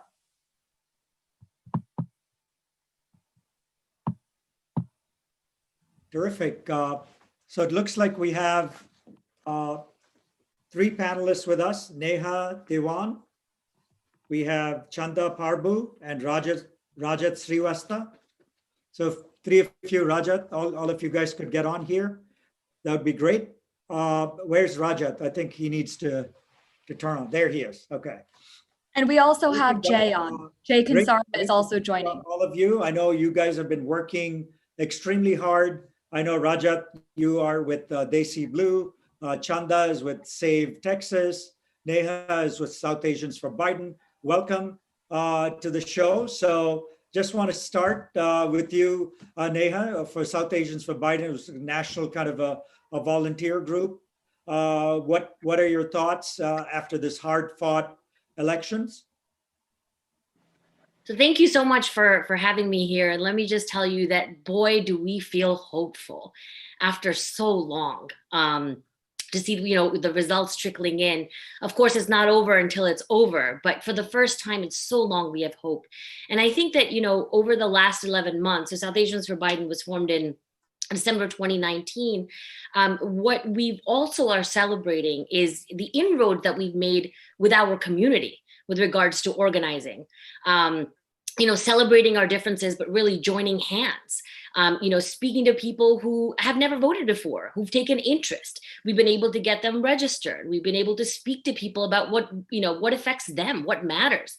So in that way, I think that just from a grassroots perspective, we feel like we have won, with our community. And of course, there's a lot more to be done. This is a movement that I believe that started, but there's a lot of hope for sure. No, that's great. Sorry, just to interrupt you guys for a second. We also have a fourth panelist. I just want to introduce Jay Chaudhuri. I think a lot of you know him. He's also joining us, and it's nice to have someone on the other side as well, because I know three of you here are on the Democratic side. So let me just pull in Jay and have him give us a perspective of what happened on the Republican side. Jay? Absolutely. Thank you, Amar. I am in my car. I was literally on the campaign trail and I'm on my way to the airport headed home. But look, this last night's election was a nail biter. It was absolutely predicted that we would not get election results on election night. That is still the case. And the election still hasn't been called, really. And I do not believe that, give me just 1 second. Somebody is not happy with my Trump poster, but unfortunately, other panelists are able to put their Biden posters, so I feel it's necessary that I have mine. Unfortunately, the Transition Integrity Project's playbook is going out according to plan right now with stealing the election from President Trump. It's very clear that President Trump is winning in battleground states, and the Democrats simply can't handle it. And I would actually say minority voters across the board, across generations and across different regional lines have actually contributed to that, especially in states such as Texas and in other states as well. In fact, the fact that Trump did so well with Hispanic voters, yet the Democrats are still trying to claim victory in states such as Michigan, Wisconsin, is an indication that they have simply not accepted the reality that Trump is. Oh, sorry, somebody's flashing their lights in my windshield. But it's an indication that the Democrats still have not accepted the reality that President Trump actually united minority communities, African Americans, Hispanic Americans, Asian Americans. And it's something I simply haven't seen. Look, I was a Democrat.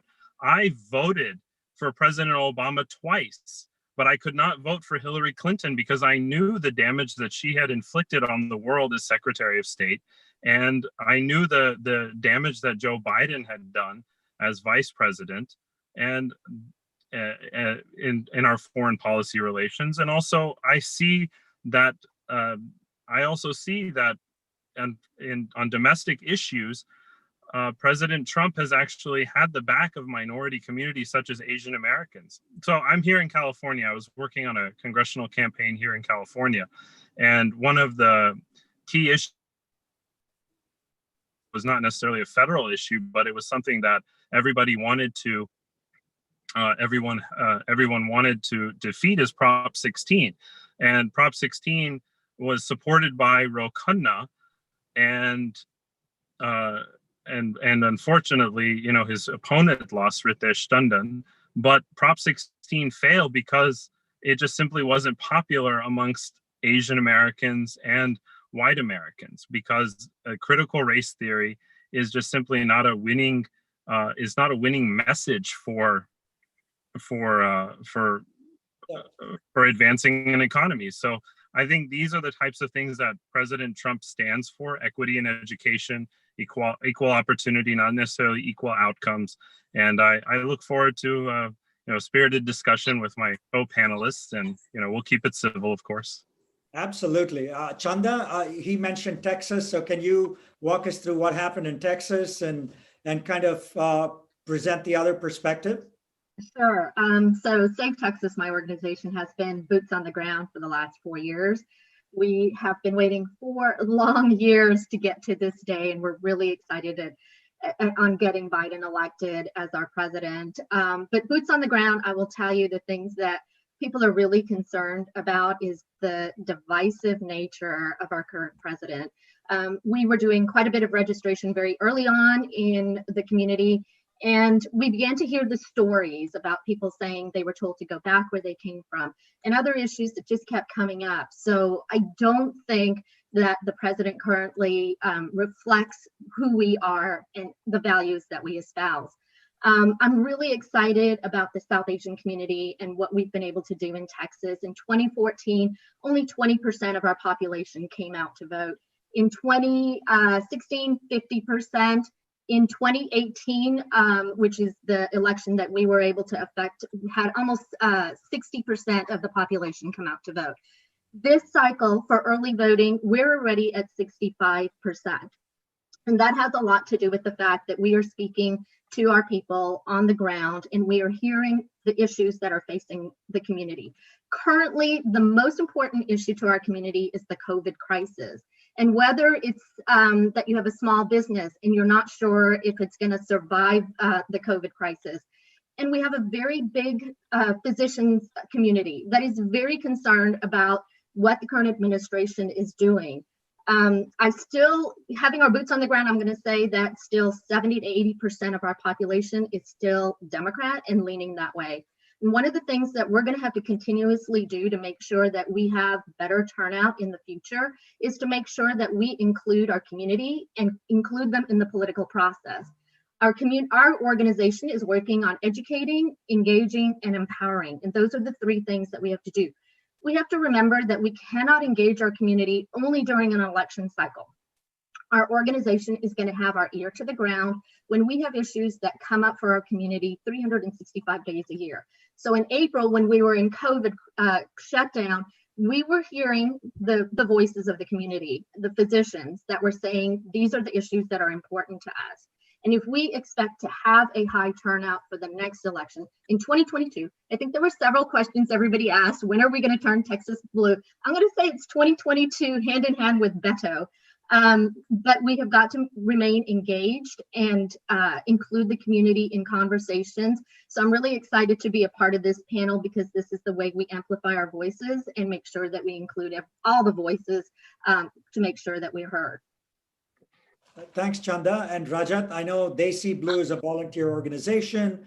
And not only did you try to get out the vote and do things, but you were also very active in flipping the Senate, which at this point in time looks uncertain. Can you opine on that?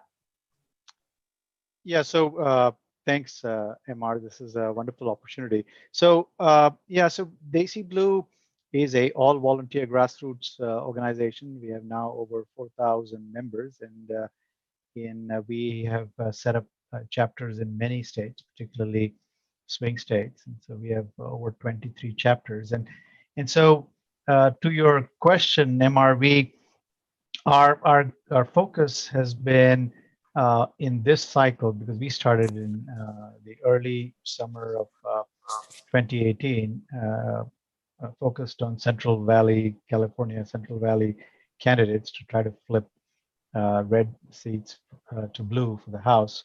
And so we had some success there. But our focus is South Asian to South Asian communication. We are our common cultural connection. And we expanded our footprint this cycle to see if we could help get out the vote for South Asians in critical or swing states, and particularly with the goal of helping flip the Senate. And so we figured out, the top 4 or 8 different seats that would probably be our target, and really our whole effort was to get out the South Asian vote, and in many cases there is a reluctance to participate among South Asians, many of whom are naturalized, and so we focus on registration and then on to persuasion and obviously to GOTV. But our goal was very simple. That is, those folks that already are Democrats or independents, we're just trying to get them out to vote, right? And so we did all standard sort of communication methodologies, and so whether it was text, phone, and even sort of dropping leaflets, because in the time of COVID we really could not do canvassing, which was something we did before. And then we were on Facebook and also on radio. So we were not on TV, but almost everything else. And the goal really was to see if we could tell South Asians in language, maybe in the way we are able to communicate, that it is normal, it is expected in this country to have a civic engagement, which means that, vote, understand what you're voting for. These are your rights, right? What is the impact of your vote? And I think that's been to what some of the other panelists are saying. It's a little bit about education, right? That in this country, it's perfectly normal to vote, right? And to feel empowered to vote. Right? So that's been our primary effort. Thank you. Neha, I can't pass you up because you have to kind of respond to Jay's position. So do you want to take a shot at it? Yeah, I mean, I think he said a lot, but the part that struck me the most was I think we might be living in different countries when he says that President Trump really united the minority communities, because I think that probably may be the first that I've heard. Our community, has certainly been torn apart with the Muslim ban and, the spike in hate crimes in our community. So I'm not sure where the unity part of that comes in. I must have been sleeping over the last 4 years. And certainly in terms of, what President Trump has done for our community, I can't really think of anything, to be quite honest. And that's the part that we've really been hearing from our community and yearning, to Chanda's point, that our community's been suffering from COVID-19, whether it's folks on the front line or small businesses that have suffered as a result of it, right? And that's just not it. You have, people who are immigrants who are here legally, who want to have a shot at life, and all of a sudden, you're suspending H-1B applications or what have you. And even you're talking about equity in education. I'm at a loss as to what that even means from this administration, because all we've seen is just white supremacy. I mean, when you have the president of a country who does not even denounce white supremacy, I'm not even sure where the minority piece in that comes in. There's so much, that this was that Jay said that just doesn't make sense. And in terms of actually to one point about, in Michigan, they're just cheating. And I believe it was Fox News that's even called in Arizona as, a state that's been called for Joe Biden, that none of the other news anchors have done that. And it's very easy to say, and President Trump did this in 2016, if I win, it's because I won. If I lose, it's because they've cheated, right? And now it almost seems like he is losing. But yeah, it can't possibly be because the people have not spoken for me. It's because they've cheated. And that's what we're seeing, lawsuit after lawsuit, just making stuff up. I mean, but this is par for the course, and this is to be expected. This is not something new. I don't think this is a surprise for anybody. But, I think what is surprising for me is that when I do see members of our community who don't see what the carnage has been for our community and don't acknowledge that, but just blindly sort of drink the Kool-Aid and say, well, this person has been amazing for our community and unity. It just blows my mind. And also, science and truth sort of matters. And I just don't see it out there at all. Jay, quick response. We only have a minute. So sure, I'll tell you the number one way in which Donald Trump has united minorities, particularly first-generation immigrants, is against this notion that America will become a socialist country. And unfortunately, the Democratic Party is no longer the party of JFK, who was absolutely the most ardent enemy of communism during his time, as well as a great friend to India. And he wanted to elevate India to the status of United Nations Security Council member. And unfortunately, it's because of Nehru's socialist and I would even say communist leanings that India was prevented from becoming the great economy that it could have been back in the 60s and 70s.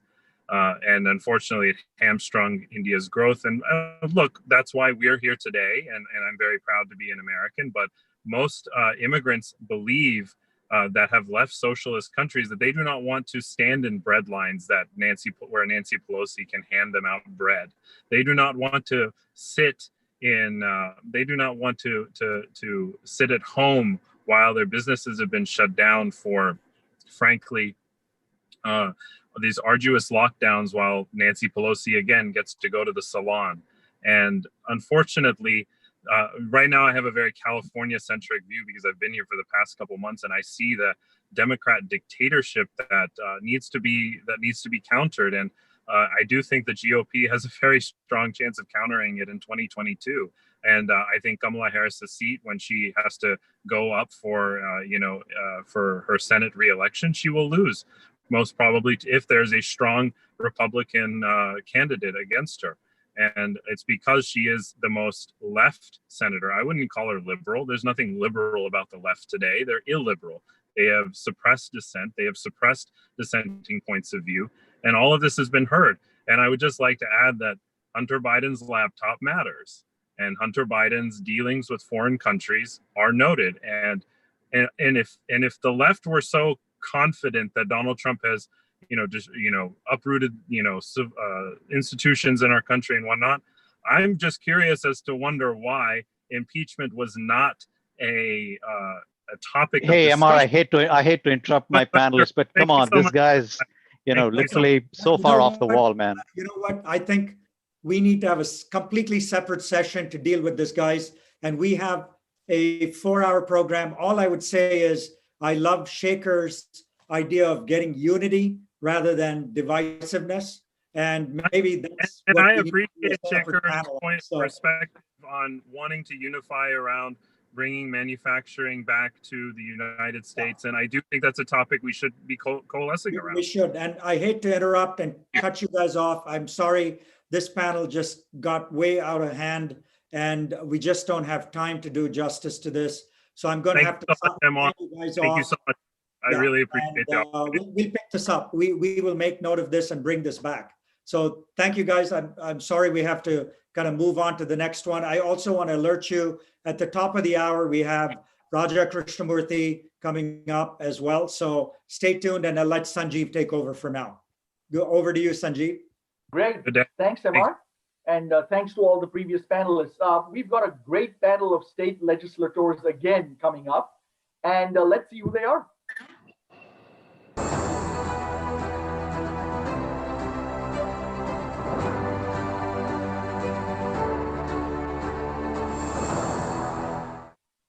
Fantastic. So welcome to Senator Jay Chaudhuri, Representative Padma Kupa, Representative Nima Kulkarni, and Representative Vandana Slatter. I'm also going to welcome my co-host for this panel, Senior Communications Manager at Indiaspora, Mansi Patel, who has done tremendous work behind the scenes to set up this event. So welcome to the conversation, Mansi. Let me start out quickly by asking, first of all, congratulating Jay and congratulating all of you really, but congratulating Jay on your victory. Let me, this panel has a wonderful geographic diversity and some of you are perhaps in areas that you may not expect Indian legislators to be in. But, I know Jay in North Carolina, that's not true. There's a lot of Indians, obviously, Indian Americans in the Charlotte area, in the Raleigh-Durham area, and so on and so forth. But tell me, if you will, what it's like to be an Indian American running for state senate in your area, and what it's been like to advance to leadership positions within the state senate. Yeah, thanks. Thank you, Sanjeev and MR and Neil for hosting this. And I would be remiss before I answer your question, to not just acknowledge the support that Neil and Impact gave to me in my race, and to in my position as leadership to try to flip the state Senate, which unfortunately we were not successful in doing so last night. But to answer your question, it's an incredible honor to be able to serve as an Indian American legislator and to be the first one in the General Assembly. But I think, as we well acknowledge, we stand on the shoulders of so many hardworking Indian Americans that came to this state and came to this country before, including folks like my parents. One thing that I will share with you that I think is I think there's been a fair amount that's been written about this, but it's certainly true in North Carolina. I mean, as we look at this as a battleground state, and I think we're seeing this play out right now with the Georgia recount, the Indian American community is absolutely pivotal and critical in a lot of these suburban counties where their votes are up for grabs. And my sense is, I think that there was a lot of investment that was made by organizations in trying to turn out Indian American votes. But as we see more and more Indian Americans move to the state, I think it's absolutely critical from a Democratic perspective that we invest in those communities and try to turn those votes out, because they tend to be concentrated not only just in the Research Triangle and Charlotte areas, but what I would call are the ring counties, and those are the suburban counties that are around those main metropolitan areas. Fantastic. Nima, let me turn it over to you before I bring in Mansi. So, you were specifically the one I had in mind, as we've had a previous conversation about this, Nima, as well. And, congratulations to you too. But, the previous conversation we had was when we talked about offline about, how it's unusual, but may not be that unusual in the future to be an Indian state legislator in Kentucky. So tell us a little bit about your experience in Kentucky, what it was like to run for office and now serve. Yeah, and I've been listening to this this group and this conversation, off and on as much as I could, and I want to just thank you all for this really rich, nuanced, detailed conversation that we're having on so many different topics. Yeah, and welcome from Kentucky, the land of Mitch McConnell. I'm going to start off by apologizing to everybody for his reelection, but here we are, and I am still optimistic. And I think one of the reasons, to your point, I think it's not a strange thing. I am the first Indian legislator. I was born in India, so I'm actually the first Indian and the first immigrant, I think, to be elected to the General Assembly. And I think it's not something that we should be so surprised at, especially given I caught some of the tail end of the prior panel. And there's a lot of words thrown around, a lot of word soup, left, right, figureheads and Nancy Pelosi and Trump and this and that and the other. And I think what we need to remember, especially, for instance, in my district, which doesn't have any Indian people, there's very few immigrants. It's a lot of white and Black working class families. And they voted for me. And they voted for me again this year for re-election by a margin of about 80%. So it's not about left, right. It's not even about Democrat, Republican anymore, at least in Kentucky. What it's about is, how are you going to help me? How are you going to help me through this pandemic? How are you going to make sure I'm able to work and pay for my kids' college? How am I able to put food on the table? And so these are issues that we're talking about that aren't progressive. I mean, they're basic, fundamental things that you need to live: a living wage, you need education, you need a clean environment, you need water, you need air that you can breathe.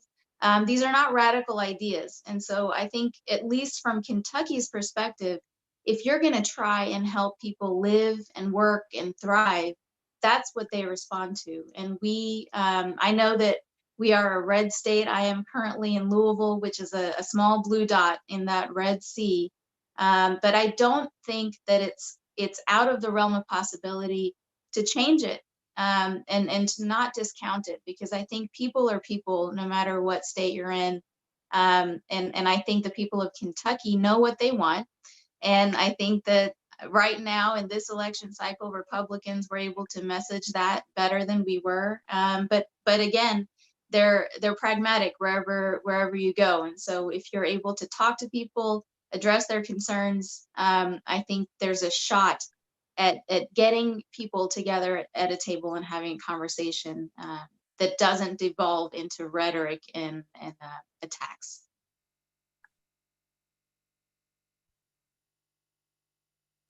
Over to you, Mansi. No, thanks, Sanjeev. So it's nice to see so many friendly faces again. And I wanted to congratulate Representatives Koopa and Slatter on your races.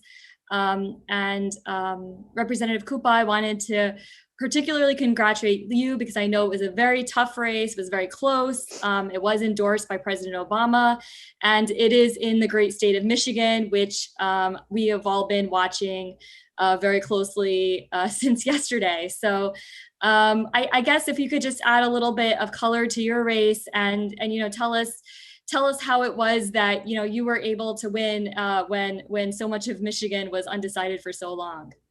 So I think I should first say that actually my win last night or 1 a.m. this morning was declared with about 10-point lead.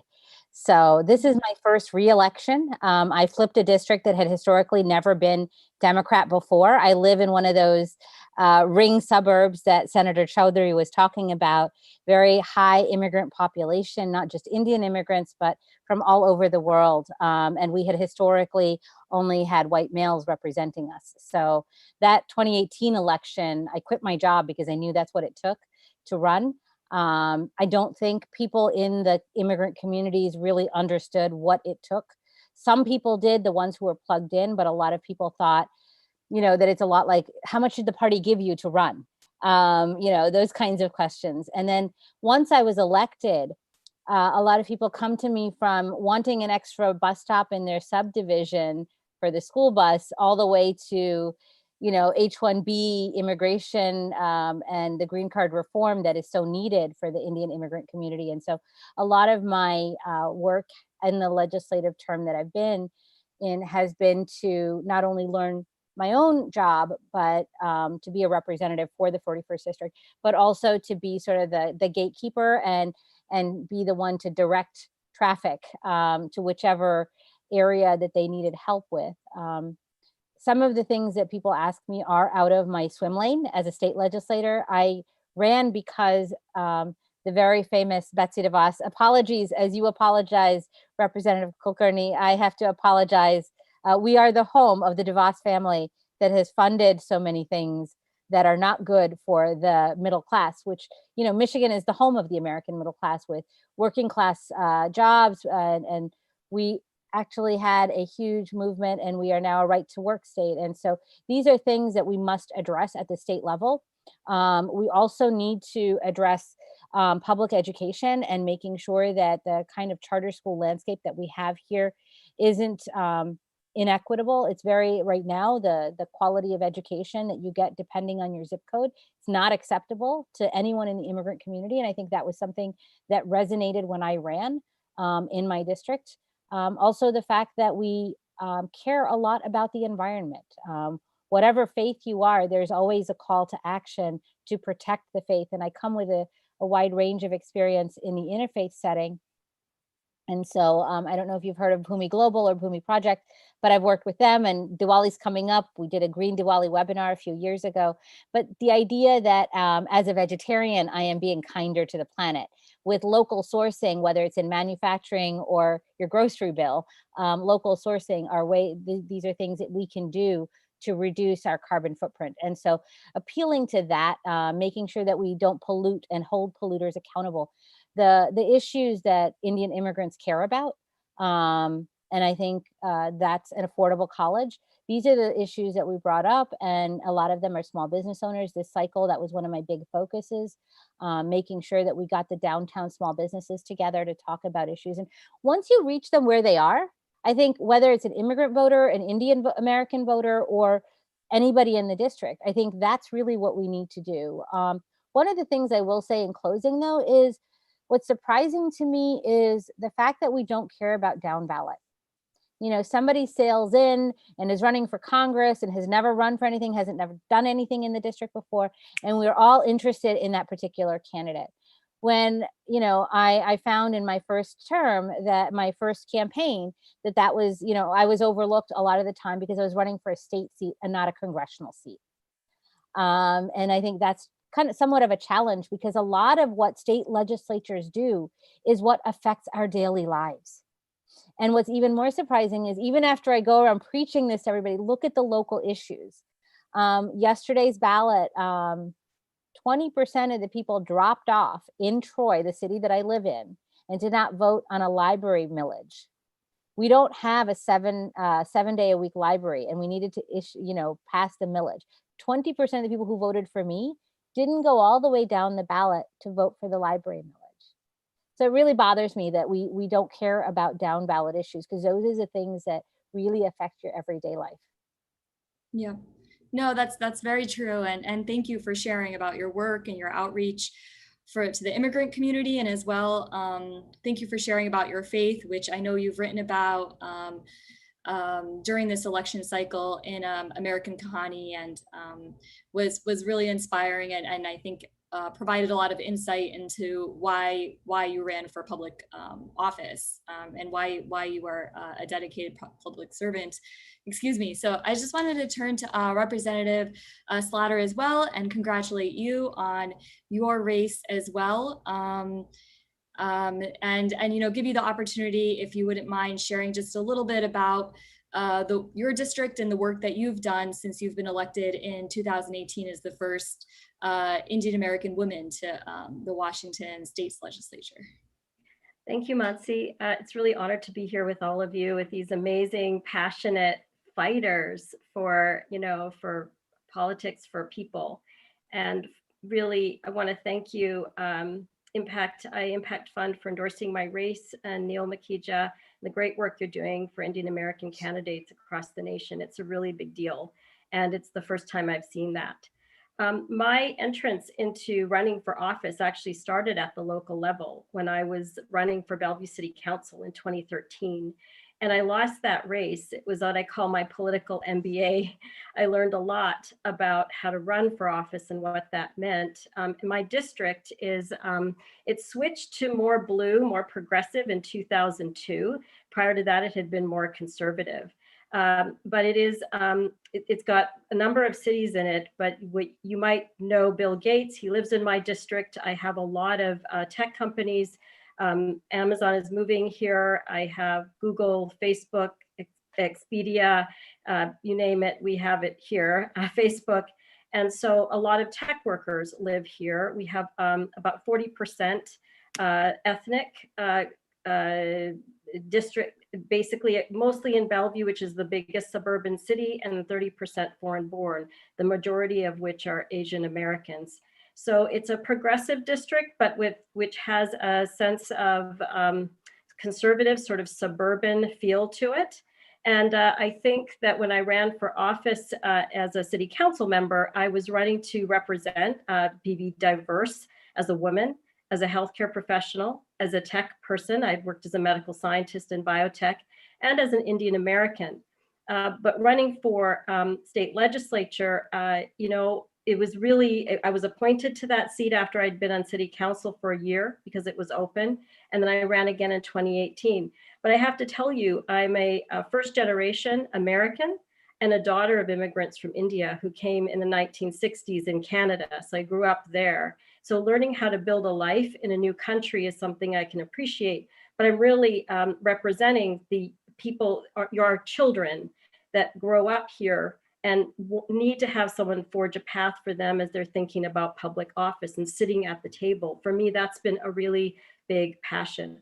And so when I got the appointment to the House, I actually had stood on shoulders of other Indian legislators, Pramila Jayapal, Manka Dhingra, Manka Dhingra came after, but Mona Das, and they're in the Senate. But I hadn't really realized that I was the first Indian American in the House, which I guess would be a different name for other states, the Assembly, I guess. But until until we had actually nominated Kamala Harris. I never really talked about it that way. And I didn't realize how emotional I would be to see somebody nominated to that position, because, you know, it really struck me that we were a voice in government. And that when people look at you and when they see my name, Vandana, I used to have people say, oh, I had never voted in any election before, and I saw your name, and I'm going to vote for you this time. But I have to also say that the reasons that they voted were very similar to what Padma was talking about. The idea that it impacts their life. They're interested in what's happening in education. They want someone to respect science. They want to be able to build a future for their children with respect to climate. And, you know, when you're knocking on doors, it's exactly the same experience. I had, well, I didn't knock this year, but when I was knocking on doors, it was either a Trump conversation or it was a, you know, there was a sewer that was, that ripped up the street outside my house. And how am I going to fix that? So I think that there's also an element of civic knowledge that we have to encourage and engage. I think underfunding education and not actually thinking about civic knowledge and civic understanding has really impacted our politics and has divided us in many ways and has not allowed us to see objective evidence and to understand what governing really is and what it means. And I guess I'll just end on a story as to why what influenced me personally to be in office, why government, because I was a pharmacist by training and I worked as a medical scientist, and politics was not a profession in my family. But when I became pregnant with my son in 1996, it was 3 years after the Family and Medical Leave Act that was, I believe, was passed by Bill Clinton. And we took advantage of the unpaid part of that leave so that I could take 6 months with him. I lived in Michigan, by the way, in Kalamazoo, and for about 10 years. And that allowed me to be six months home with my son. And then I was able to return back to the Upjohn Company, where I was working at that time as a clinical researcher, and be able to work on an antibiotic that 20 years later was used to help my dad recover from a surgery and give us a little bit more time with him as he was dying of cancer. And I think that effective government should reduce barriers to allow people to thrive and to be able to fully participate in American life so that no doors are closed to them. So in my time in the legislature, those are the policies I have been working to do with respect to access to healthcare workforce, the dignity of work, climate, telemedicine, and a lot of other policies in that, and homelessness and affordable housing as well. So I also sit on the Transportation Committee, and that's a whole other conversation we can have, as I was very proud to sponsor an electric airplane bill. So that was kind of exciting as well. No, thank you. Thank you so much for sharing about your journey, about how you became a public servant and how you ran. I think it's so incredible that even in this election, we are finding out about so many firsts in our community, whether it's, you know, the first Indian American in the New York, you know, delegate, or the Vermont Senate, you know, legislature. And so I think this is really just amazing that that you guys are able to kind of pave the way now for people who are still being elected this year as the first of their state legislatures. So I think we're out of time, but thank you so much for joining. It's been a real privilege.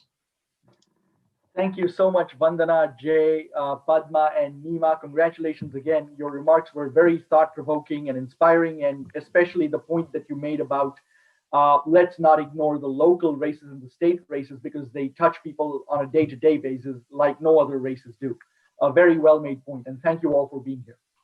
I now have a trivia quiz. Who is the inventor of the word samosa caucus? Well, let's find out.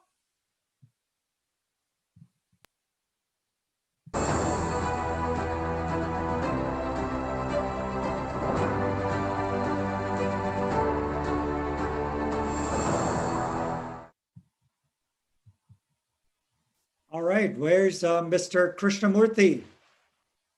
Is he coming up? Hey, Raja, congratulations, my friend. One more election down the belt. Mute, you're on mute. Hear me now? Yeah. Hey, congratulations. Thank you so much. And we were just introducing you as the person who coined the samosa caucus, but now we got to have idli and dosa too.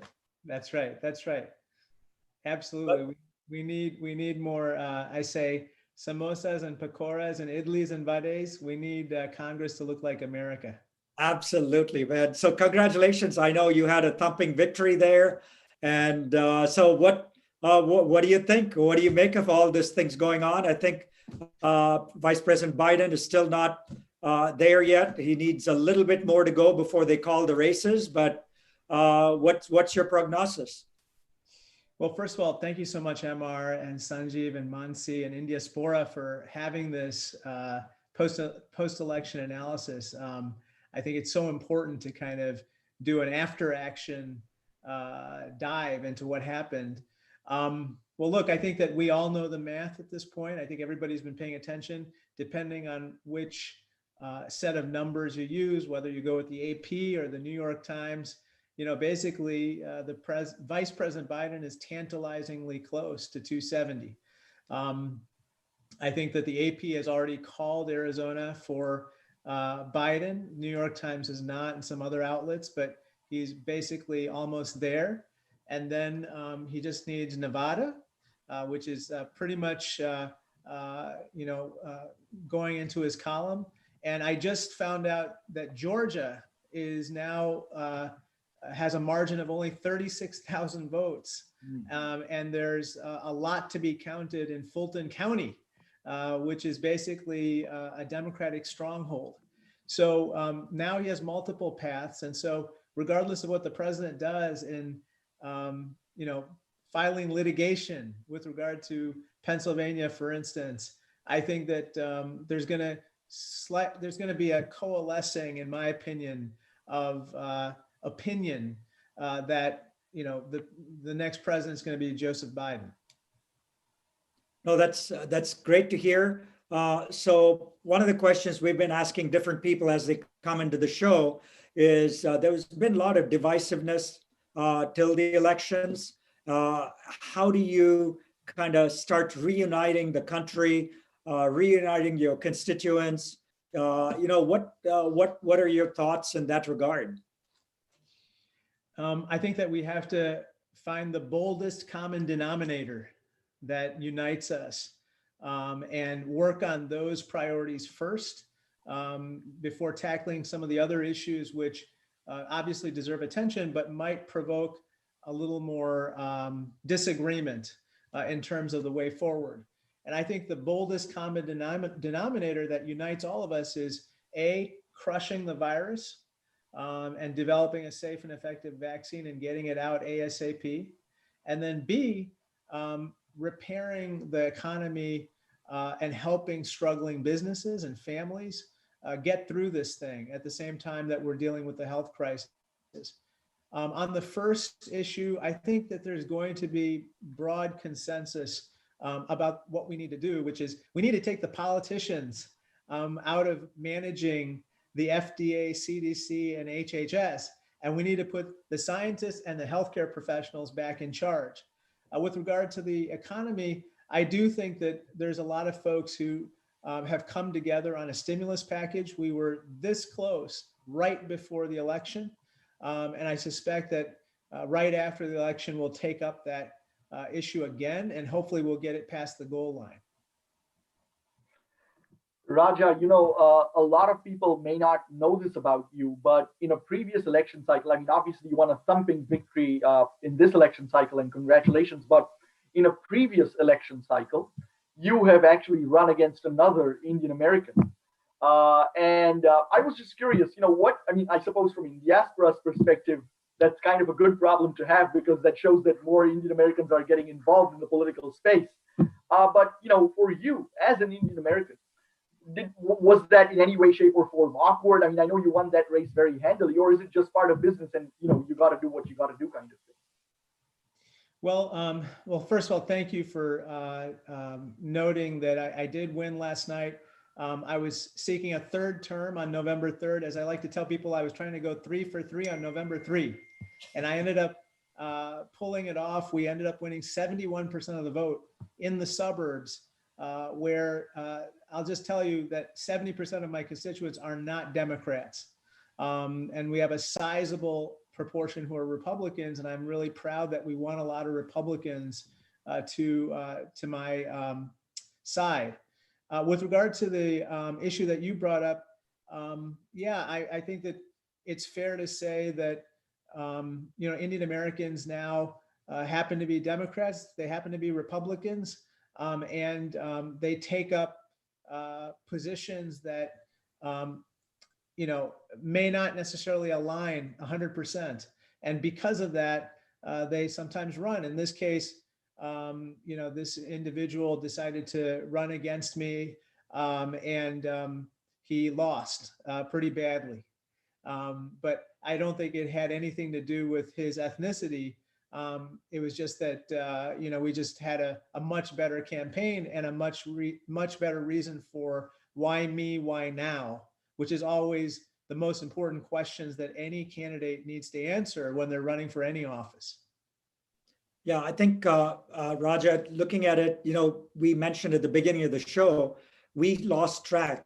We think there are between 200 and 300 Indian Americans who have run for office in this cycle. City council, state assembly, school board, you add it up. And so sure enough, your opponent probably was one of them, That's right. I think that's exactly right. I think, we are starting to realize that old adage, MR, which is if you don't have a seat at the table, you're on the menu. And I think Indian Americans realize that neither they nor their families nor their priorities can afford to be on the menu. So they're pulling up the proverbial seat to the table. And that means voting, but also running for office. And so I encourage people to do more of that. Just please don't run in my district against me. So Raja, what are your priorities as you look over the next couple of years? What would you like to get done in the next term? Well, I think first of all, I'm the oversight chairman of the subcommittee on economic and consumer policy. So I have direct jurisdiction of HHS, CDC, and FDA. And those agencies have become heavily politicized, MR. And that's a first, despite the fact that under both Republican and Democratic administrations, they were largely left to do what was right according to science and reason. And so that is a big priority for me, which is to depoliticize those agencies so that they can do their job and get us the hell out of this pandemic ASAP. So that's one big priority. The second is we've got to stabilize the economy. We are growing, which is good. But at the same time, whole industries are decimated. You know about them as well as I do. The airline industry is on its knees. And I happen to represent all the suburbs surrounding O'Hare International Airport, including the runways, but not the terminals. And we can talk about gerrymandering another time.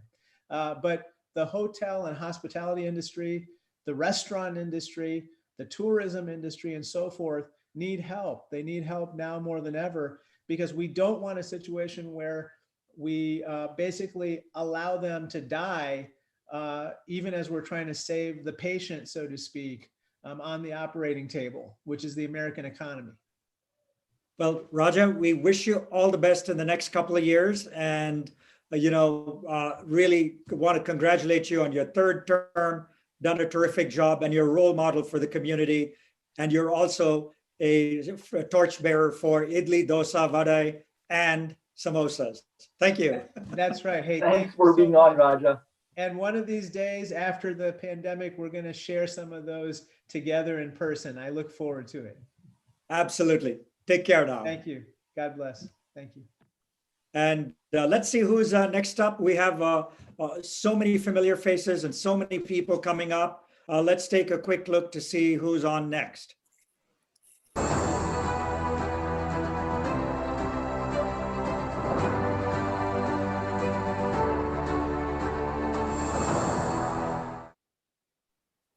Awesome. So we've got Nisha Biswal. We also got Ambassador Rich Varma. We let Rich turn on his video. Hey guys, how are you? Good. How are you? Great, great. This is terrific. You know, we've known each other for such a long time. This looks like old home week. Yes, Getting all of you together. So welcome. Great to see you guys. It was nice you used my high school graduation picture in that. I don't think I've looked like that in 25 years. Thanks. So Rich, what's happening? Give us your thoughts. You've been around a lot. What do you think? Yeah, well, look, I think this played out in a much more drawn out fashion than people were expecting, right? And especially when I was watching last night from 7 p.m. till 10 p.m., all we were getting was Florida, Texas, Georgia, and North Carolina. And then you started to see the Senate races not materialize. So I think it was a hand-wringing time for people and questioning the strategy. But if, obviously now as we fast forward 24 hours later, it could turn out to be a very convincing win at the national level if things continue to go the vice president's way. And so we'll see what happens. I mean, I know a lot about Nevada, having worked for a senator from Nevada for 6 years. I fully expect the votes in Clark County to come out solidly Democratic over the next 24 hours. We'll see what happens in Arizona, but obviously Michigan and Wisconsin are already in. And from what I can tell, Pennsylvania and Georgia look promising. So that's good. And there's a lot to work on, once we get past this in the course of the transition, and we can talk about some of the big issues on the table. Absolutely. Nisha, what's your take as you see it now? Well, let me just first start by saying what an incredibly interesting and impressive program you guys have pulled together today. Considering that, it's 24 hours since the election, and you've gotten just an incredible variety of voices from the community. And I've really enjoyed hearing from and being inspired by so many people this evening. For me, as I was watching the returns come in and had some time to think and reflect over the course of the day, of course, we're looking forward to seeing a President Biden and a Vice President Harris coming in January, and, let the votes all be counted, and let's let our democratic institutions do the job that they were supposed to do. But as we reflect on some of the tallies that have come in, it underscores to me that we are living in a divided country, and we're going to need to figure out how we find some common ground, how we build some bridges, and how do we heal some of the wounds that are festering beneath the surface. I do like the fact that Indiaspora is reaching out across the spectrum and looking to create that platform that brings voices together within the South Asian diaspora community. And I think that we're going to need to be doing that across the country, and our community can be part of that healing and that national conversation as well. Rich, of course, famously, you were the U.S. ambassador to India under Barack Obama. And, I know you get a lot of hard questions about U.S.-India and, the Quad and energy collaboration and lots of issues like that. We've had some conversations about that, but let me take a different tack today. Walk our viewers, if you would, walk them through what it is like, a day in the life of the U.S. ambassador to India. A great question. It's such a great honor to go and serve in that position. And a lot of people may not know our embassy in India is our second largest in the world now. Got 4,000 people there, every agency of our government, 4 consulates. So it's a sprawling, complicated, entity, and every day is a little different. I managed to go to every state in India. So some weeks it was relentless travel. Some weeks we would get an endless stream of visitors from Washington. So it was hosting cabinet secretaries or defense officials. It was going to military exercises. And then, of course, it was doing the work, the foreign policy work and security and trade work. And then there was, a big component of just taking care of the community. You in the military, it would be you're like the base commander. So you just want to make sure people are, well taken care of so that they can do their jobs as well as possible. And I had a great liaison in Washington and the Assistant Secretary of State for South Asia and right here with Nisha. So we had a terrific team. And as we've talked about before, those last 3 or 4 years of the Obama administration, we were able to kind of get a lot of things done, and we hit it bilateral relations on a high point. And I think we left it on a high point. And, I'm going to just jump in here. One of the things Rich mentioned was that he had gone to every state across India. It used to be that the way diplomats kind of conducted diplomacy was very much in the government to government channels, and diplomacy is changing. And one of the things that Rich did that was so incredibly effective is he brought an enormous focus on the people to people diplomacy. And his travel around the country, his getting outside of the embassy compound and meeting with a diversity of views across India, it was enormously important and helpful in really, guiding our policy towards India in a different way. So I think he, in many ways, kind of broke the mold and set a new standard. And I just wanted to make sure we understood what going across the country and visiting every state was really all about. So Nisha, if I might ask, how does Prime Minister Modi, both of you know him very well over the last several years, what do you think his relationship is going to be with the new president?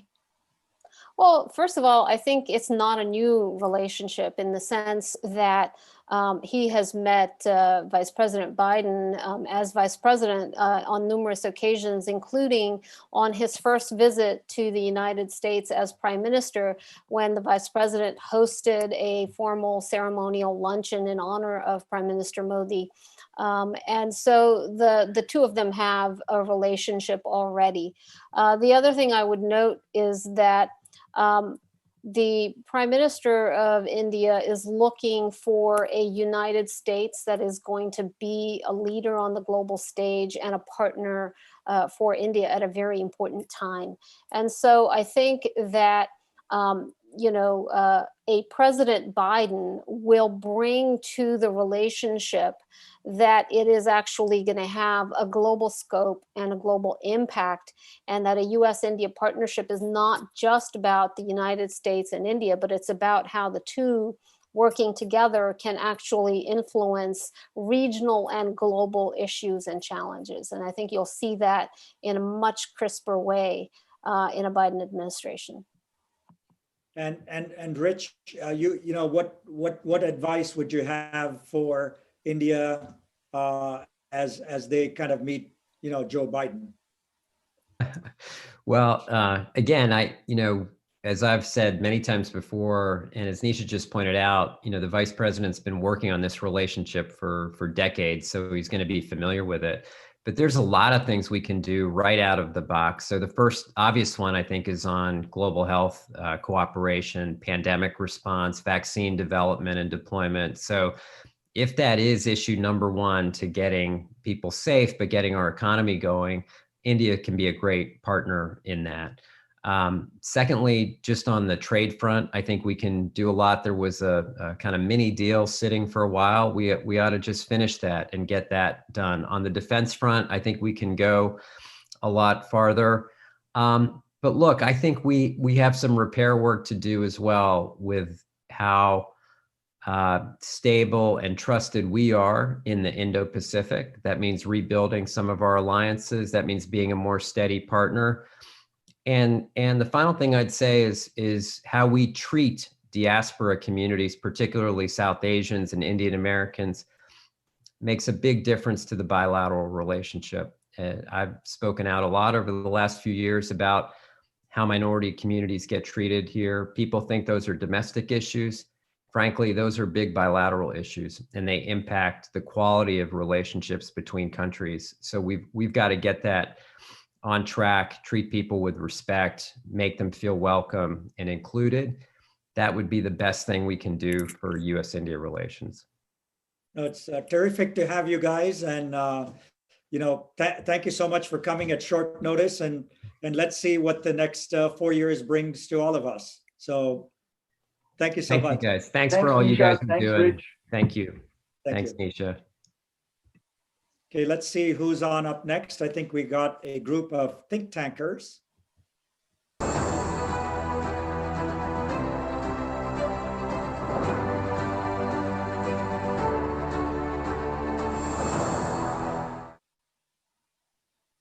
Awesome. So let's get our think tank panel up here, Dhruva, Aparna, and Sadanand.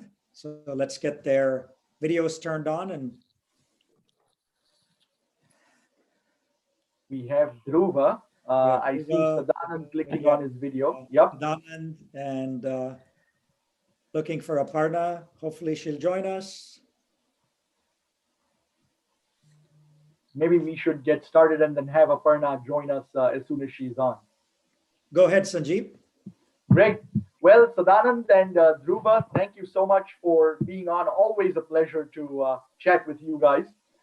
We've done this a few times before over the course of this year and in the past as well. And you've always been great supporters of Indiaspora and great friends. So thank you. I'd like to start with you, if I may, Sadanand. You're a scholar in the foreign affairs area and U.S., India, and Asia at large, and I know you've got another book on the way, and so on and so forth. But I really want to zero in on one thing that is of particular importance, I think, given that you are at an Indiaspora event today, which is you wrote an article for the Wall Street Journal, where you are a regular columnist, among other publications, about the Tamilian Brahmin community.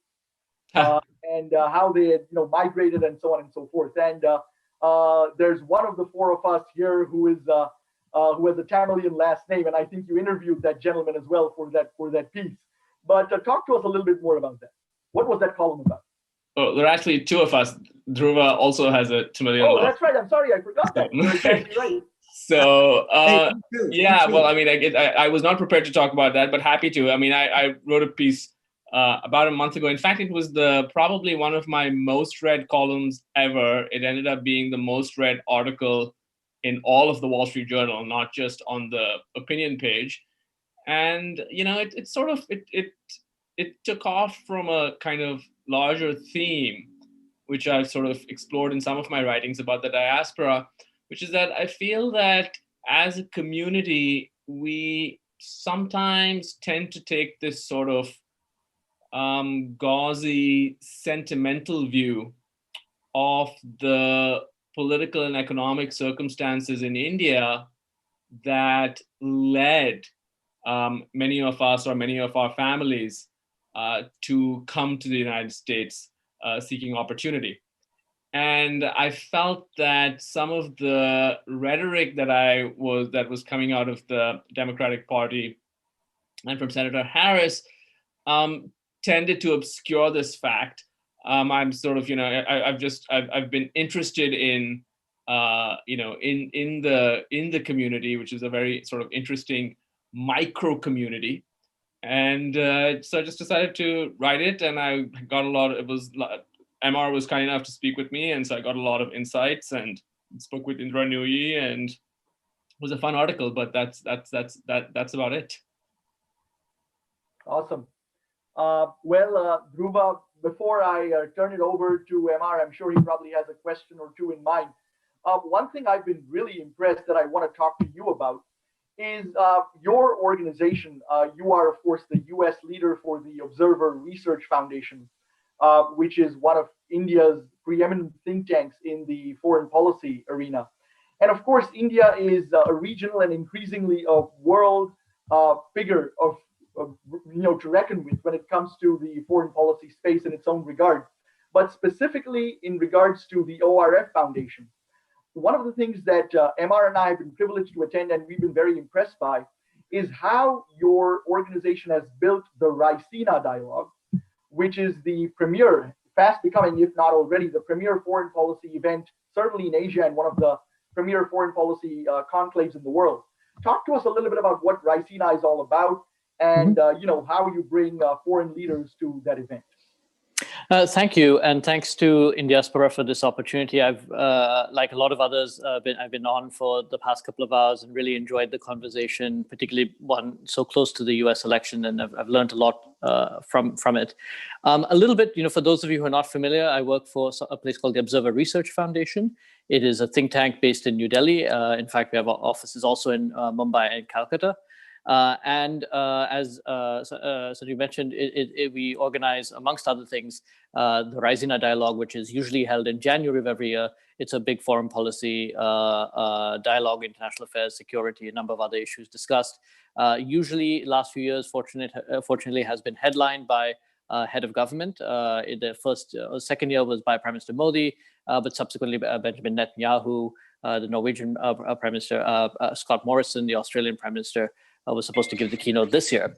And it's developed very quickly over the last few years. And the idea is that, I think it was time for India to be a venue for, Indians love to debate, love to argue.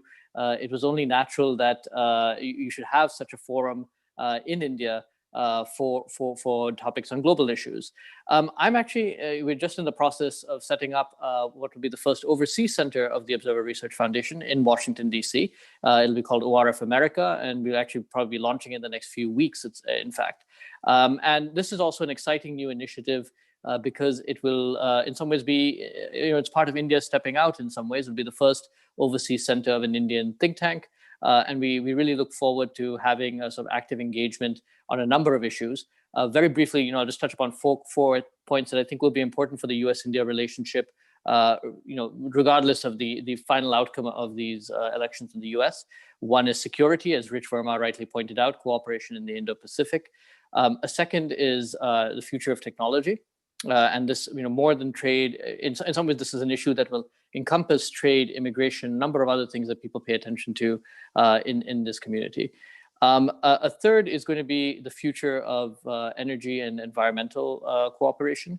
This has been a particularly prominent theme amongst Democrats, but is something, in fact, that India has been doing a lot in that space, and it's in fact ripe for bilateral cooperation.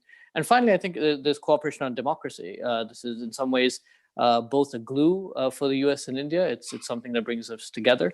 But it is also, sometimes a point of difference. And I've spent a lot of the last 48 hours explaining to audiences in India the complications of the Electoral College in the United States. So I think there's a lot we can learn about each other as well. And final point is, I think another thing that this election has reinforced is the need to get out beyond traditional audiences, sometimes in capital cities. And I think one thing we really need to strive to do over the coming years is reach audiences across the United States, in red states, blue states, in smaller towns as well.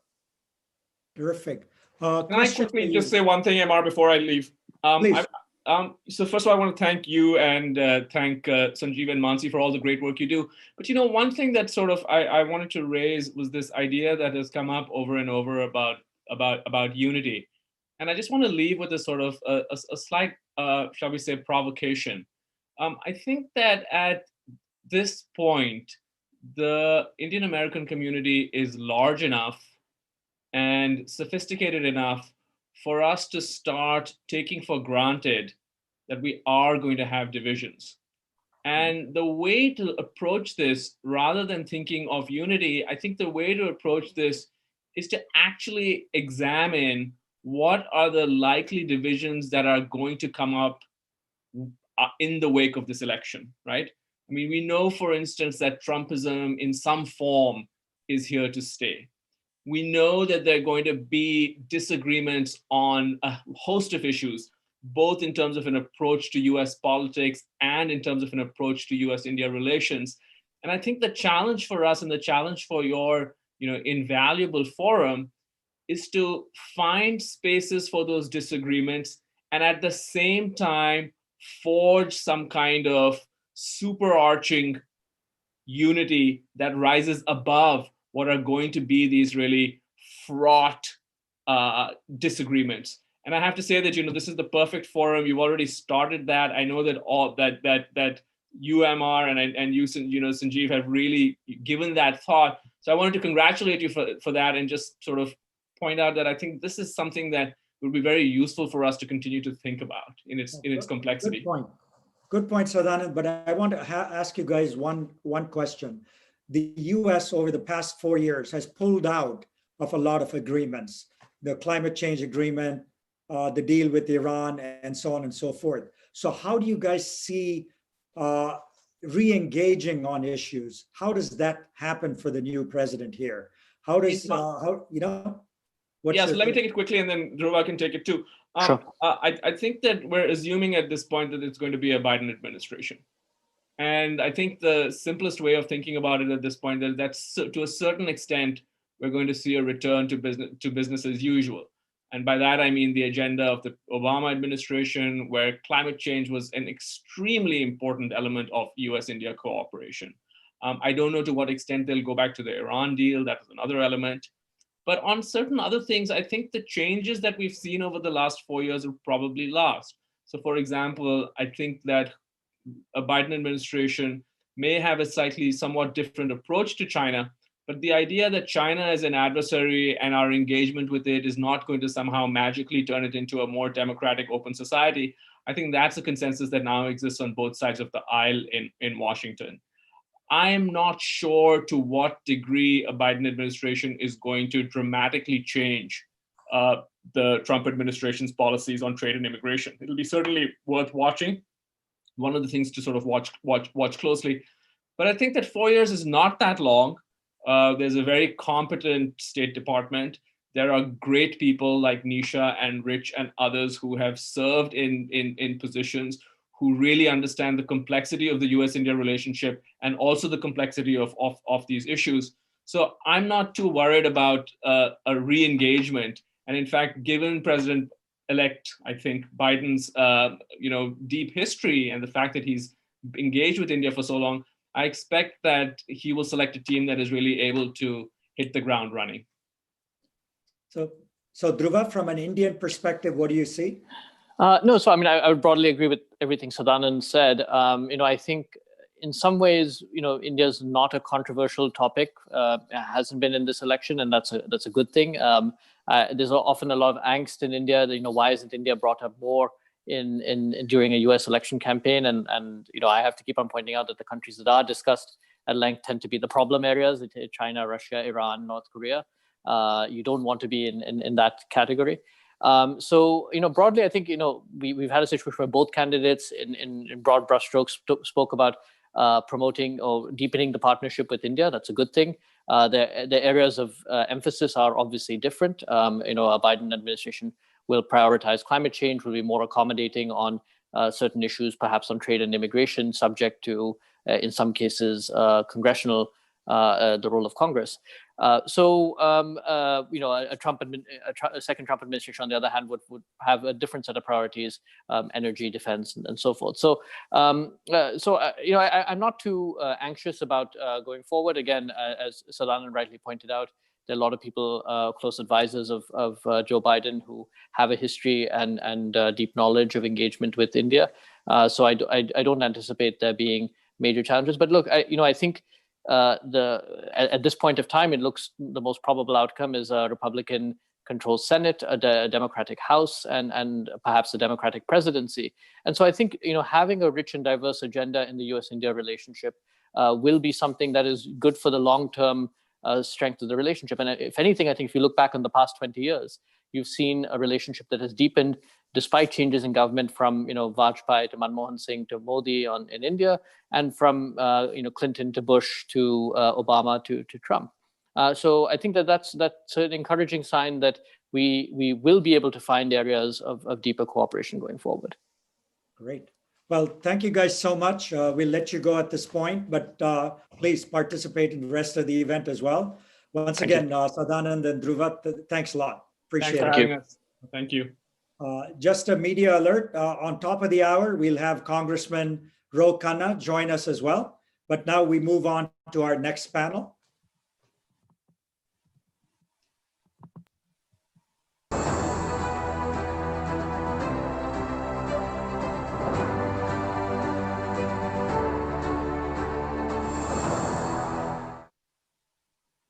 Awesome. We have four powerful women, Indian American women, joining us at this point. Once they turn on their videos, we'll be able to see them. We have Seema Nanda, Sonal Shah. We have Neera Tandon. Who am I forgetting, Sanjeev? Well, I think actually at this point, we only have Sonal and Seema. Vanita could not make it either, unfortunately, but delighted to have both of you. Two amazing women, and maybe two more will join us. But Sonal and Seema, welcome to the show. And I know you've been hearing a lot of the banter going on so far, many different opinions on unity and diversity and all these things. Sonal, you want to, you've been focusing a lot on domestic policy and stuff like that. So do you want to weigh in on what has happened, what's going to happen? Yeah, I just want to echo MR and Sanjeev. I want to echo, what everybody else has said. Congratulations on putting this event together so quickly after the election. This is not easy to do, and really appreciate it. Look, I think we can talk about unity. We can talk about all these things, but I think the first thing the president has to do when he comes in is going to be to address the coronavirus. To get us back on track, to make sure that the economy is starting to grow, to make sure that we can safely reopen schools, safely reopen the economy. I think that is going to be the number one thing we have to do. We can talk about all of the other things, but frankly, what the public wants is they want to address a crisis that is getting worse right now, and they want to move into reopening the economy, reopening schools. Parents have had to give up jobs because they have to take care of their children. So there's a lot that has to be done, and I think it's important to recognize that's where we are in the country, and that's what's going to be a priority. Awesome. And Seema, I know you were the former president of the DNC. What's your perspective in your new role? So I think we're still seeing it all come in, but I agree with Sonal completely on the priorities. Priority number one is going to be COVID, and closely related to that is definitely the economy. I mean, I think thinking about the election and the Indian American vote, I think we've been saying this for a long time, and I know you've been working to promote it, but the Indian American vote really is the margin of victory in so many of these battleground states. And I think as we all sit here and just watch, news report after news report with these county votes still coming in all of these close states, every single one of them that we're talking about has a sizable enough Indian American population that could very well affect the vote. And I think you saw that in a lot of the priorities the Biden administration was, or not the Biden administration, the Biden campaign was putting into the Indian American community. Just unprecedented. There was a seven-figure investment in the AAPI community on paid media. Just to give you some context, in 2016, it was closer to $50,000. So I think there is a deep recognition that our vote really matters. Just to pivot a little bit to what's still happening tonight as we all sit here and wait a little bit. Sonal and Seema, I have a question for each of you as pertains to your roles and your careers. Sonal, you first. You were a member of the Biden Unity Task Force after, towards the end of the primaries, or after when Joe Biden was the Democratic nominee. And of course, before that, you were the policy director for Mayor Pete. And you've served in senior roles at the White House and so on and so forth. So you have a deep policy background. But what I want to know from you, Sonal, is what is it like after, after it's clear that there is one candidate who is going to be the standard bearer for the party? Do other candidates, is there some rancor? Is there acrimony? Do the staffs gel well? Do they coalesce really quickly and work seamlessly together? What's it like to be on a unity committee, after a primary? One of the things that I think that Vice President Biden did extraordinarily well is after he became the candidate and after he was declared the candidate, he sort of recognized that we needed to there are 27 candidates in this race. He needed to bring people together and make sure that, we were going to create a platform that was a unified platform. And honestly, I give him a lot of credit. This was a lot of work to put together 6 unity task forces, to have enough people on those on those task forces that represented diverse views. And they all came together within a 6-week period, to be fair, and came up with common language that they all agreed with, which then fed into the Democratic platform. So in some ways, it is hard work, but it means that every single person that comes into that task force has to do their part and come to work together. And we did as a community, and frankly, that's what we did in this election. We all came together and we realized that we had one job to do, and that was to beat this president. And that is what we came together to do. And it was important, but it was important that we did come together and work together. And I will say every single person, at least on the task force I was on, was very clear why they were there. Every single person was there to work, and every single person made every effort to find unity. Oh, that's terrific. We have a question for Seema from the audience, and that is, you mentioned that the Biden campaign invested in the Indian American and South Asian community in a 7-figure amount.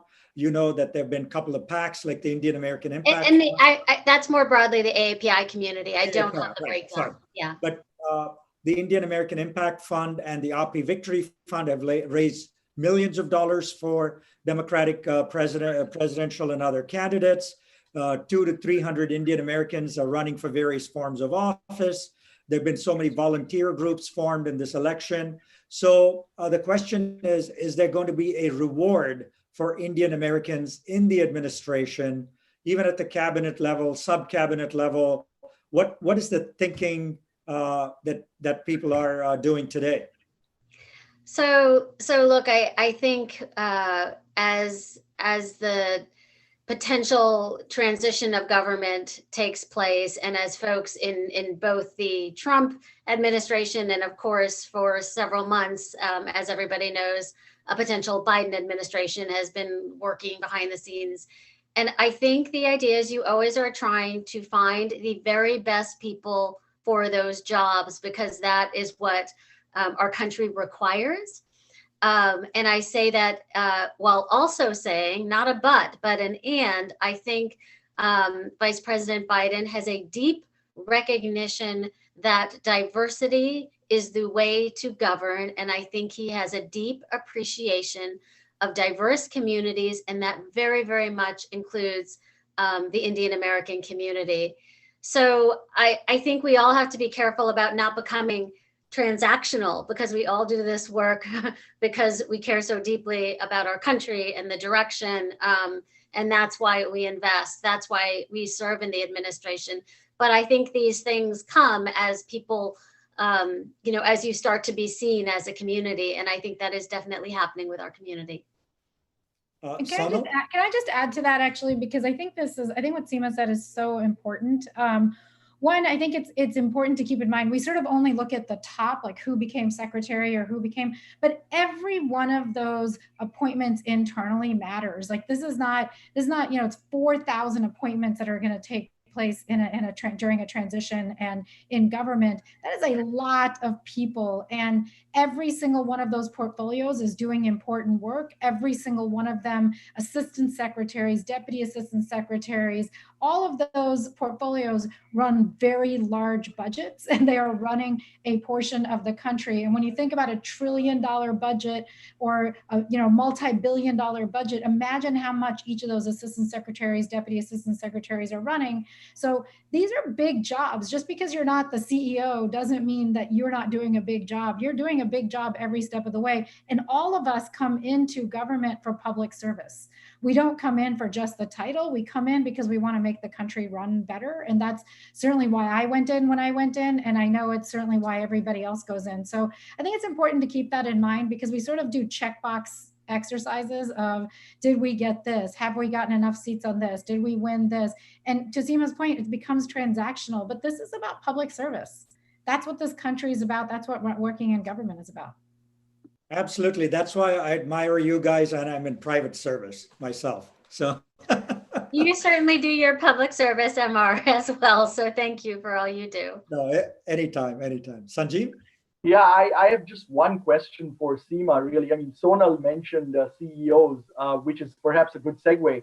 In the past, you've been the CEO of the Democratic Party, Seema. You were the CEO of the Democratic National Committee. But what I'm more interested in is in your current role. You are a visiting fellow at the Harvard Law School, and I think I read there in the work-life program. Now, I don't know what that program is about, but when I read work-life, the thing that came to my mind is something that I think we are all struggling with during COVID times, which is really work-life balance. Because, you know, you've got work, you've got family, you've got, you know, the house, you've got so many different things that you've got to juggle. You know, kids if you have kids. And so does your program deal with work-life balance? Is that what it's meant to be? Is that the reason for the title? So the Harvard Law School Center on Labor and Work. Oh. You went on mute, Seema. You went on mute. You're on mute. Yeah. I think I was muted. So the mission of the Harvard Center on Labor and Work Life is a bit broader than that. It works a lot on traditional labor issues and a lot of focus on strengthening our unions. In terms of my policy background, it's in the labor and employment field. I spent many years at the National Labor Relations Board and at the Civil Rights Division at the Department of Justice, as well as the Labor Department. So to answer your question, this whole issue of work-life balance is definitely a part of it. And I think that as we think about a potential Biden administration's agenda here, there's really important things that have really been on the, not the back burner, but sort of coming to light over a number of years. And one of them is things like paid leave. The United States is, I think, the only industrialized country and one of the few any countries that are part of the OECD that have no paid leave plan. And so these sort of issues, fair scheduling issues, while we deal with COVID and the economy, I think part of the equation is also going to be really thinking about how do we do all this as workers are more and more pressured trying to balance all of these things. Can we do better and have more of an economy that cares for the worker and lets them succeed with their family, gives them a fair shot? And I think that's what Joe Biden has been about for his entire career in public service. Sonal, I have a follow-up question for you. During the campaign, there was a lot of discussion around, is the Green New Deal part of the platform? Is Medicare for All part of the platform? And so where do you see all that falling out post-election as we move forward? So let me start with healthcare. I think healthcare has always been important in this country. 2018, it was super important. It's important again. We are talking about creating a public option, which means giving people the ability to buy into a Medicare option so they can have access to healthcare. November 10th, there is a court case at the Supreme Court on trying to take away Obamacare or the Affordable Care Act. So all of this is live conversation right now, but what is clear for Vice President Biden is he wants to make sure that healthcare is available to everybody, and that is through the public option. That is what he has put out there. That is what he has been talking about. He has not talked about anything else. As far as climate change and climate technologies is concerned, he has probably one of the boldest plans out there on how do we move to a more greener economy. It does require transition. He understands that. He understands that there are many jobs in the oil and gas economy. There are many jobs in the traditional economy that we have to transition. It's not just going to be all or nothing at one time. It takes time to transition. So the infrastructure plan that he has put forward has a lot to do with the green economy. It's about charging stations around the country. It's about creating new jobs. It's about changing office buildings and really making them more using clean energy. It's about changing our grid. All of that is real jobs in this country. And that's what he's talking about. So I think we fall into slogans, and I worry that we're so caught up in slogans, Green New Deal, Medicare for all. Really what we're talking about is healthcare. And what we're talking about is, can we move and transition to a clean economy in a way that we are going to need to, because the climate is changing faster than we are prepared for. And if we do not, all we are doing is mitigating. So we have got to get ready and get ahead of it. And frankly, we could become a leader in the world in creating these new technologies. No, I'm glad you clarified these things, because you're right. A lot of these things get put into acronyms or slogans, and taking the time to understand what is the rationale behind it is so important. Sanjeev? Yeah. No, I think, MR, I personally, don't have any specific questions for Seema and Sonal right now, although there's a lot that we could talk about. I mean, with people like them, you could go on for hours and hours. So, just delighted that both of you joined us today. And thanks so much for being a part of this. Thanks for being a friend of Indiaspora. We really appreciate it. Sanjeev and Amar, thank you for everything you're doing. But can I just say one thing? Can we just appreciate for 1 second that Seema Nanda was the CEO of the DNC? I mean, it is actually a big deal. And sometimes I think we underplay how important those roles are. And it was really a big deal to a lot of people in the South Asian Indian communities that she was that. So we should, applause to you, Seema, for doing what you did. And thank you for everything. But thank you both for all the great work you do. Thank you. Thank you. Thank you all. Bye. Thanks, both. Let's see. We got, I know Congressman Ro Khanna coming up. I don't think he's checked in yet, but let's cover what's going to be in the next hour or so, Sanjeev, as we kind of wind our way. I'm looking at our schedule.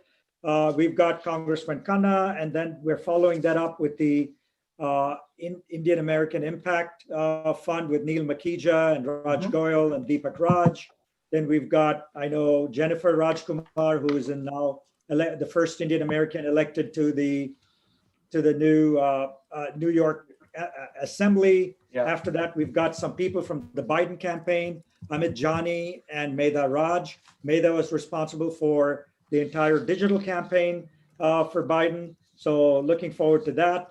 Following that, we have a couple of Republicans coming on, Niraj Antani, who's now the first Indian American elected to the Ohio State Senate. So we've got tons of people coming up, but I think next up we have Congressman Ro Khanna, my dear friend. Let's see, is he on?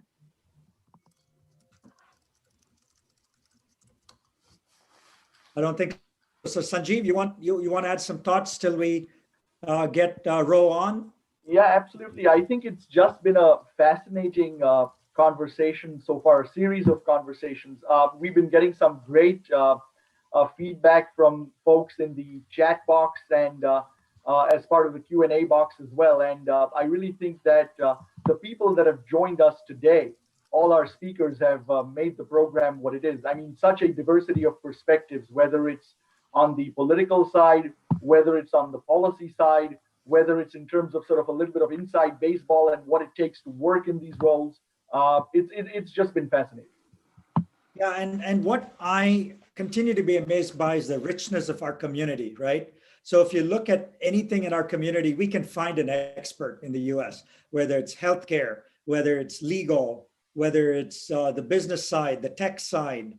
You just look at it, there's so academia, science, Nobel laureates. I mean, there's such a diversity and richness in the Indian American community. And what I'm struck by often is, as all these people come onto our show, how generous they are with their time and commitments to us. So I really want to give a shout out to all the people who've been with us, so far, and all the people to come.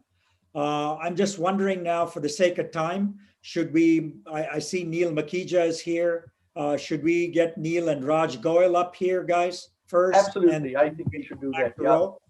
Hey, so I see Neil. Hey, Neil. Can I Can I turn on my video, or is that not allowed? Okay, Absolutely, Raj. yeah. You're allowed. So welcome, Indian American Impact Fund.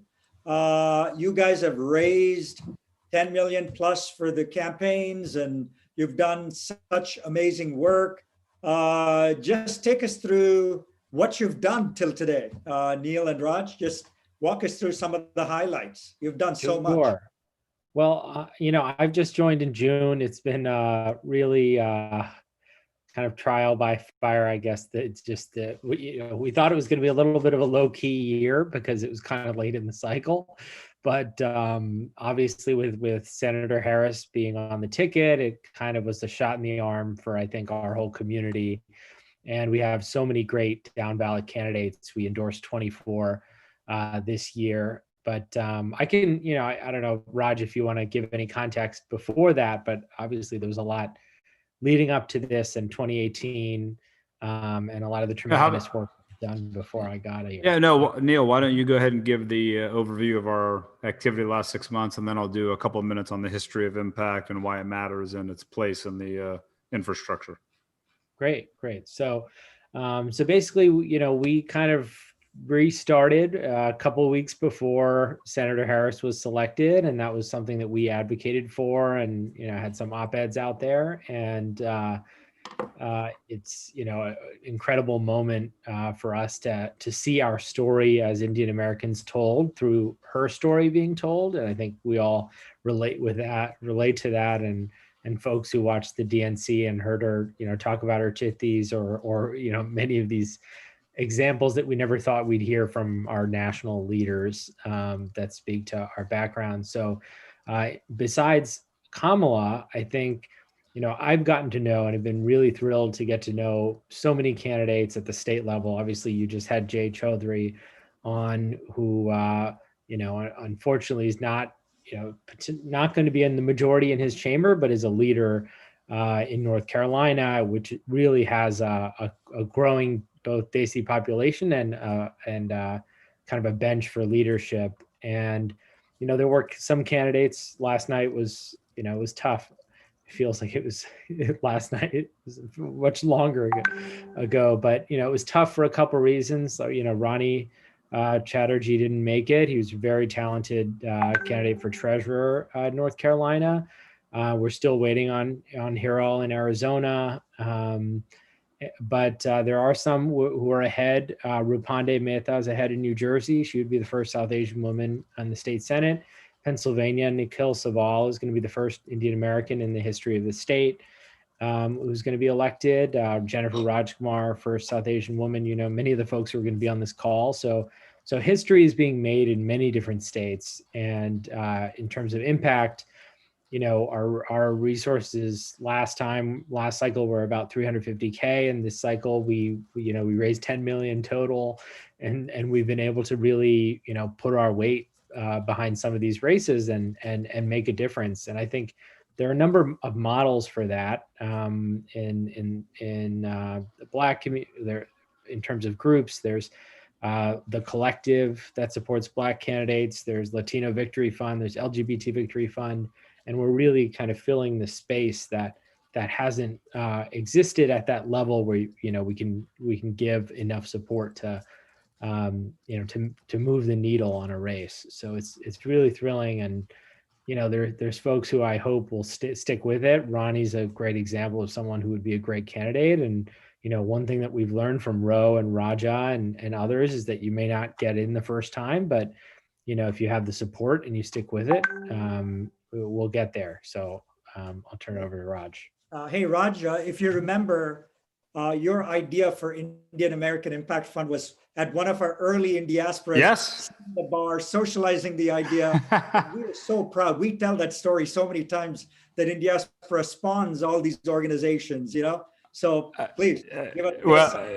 No, I appreciate that, and I see that Ro is here. So So let me just ask you, we have a couple of minutes. Is that all right? Yeah, please go ahead. Okay. We'll go on right after you. So. Okay, terrific. Well, Neil's an excellent executive director, so I'm glad to, we're proud to have him. Just to give a little 30-second context just for everybody, I'm Raj Goyal. I'm a former state representative from Kansas, now a 10-year New Yorker. And MR is correct, which is the idea for Indian American Impact Project goes back many, many years. And at the Airlie, Virginia Indiaspora Annual Forum, I haven't missed one, by the way, and paid my way throughout. I just want that for the record, which is, and I think, and a good member of Indiaspora as well, which is, it was a tremendous community that Indiaspora, and I have incredible respect, MR. You were indefatigable out there building this at remember the beginning of the Mohonk Forum and so on.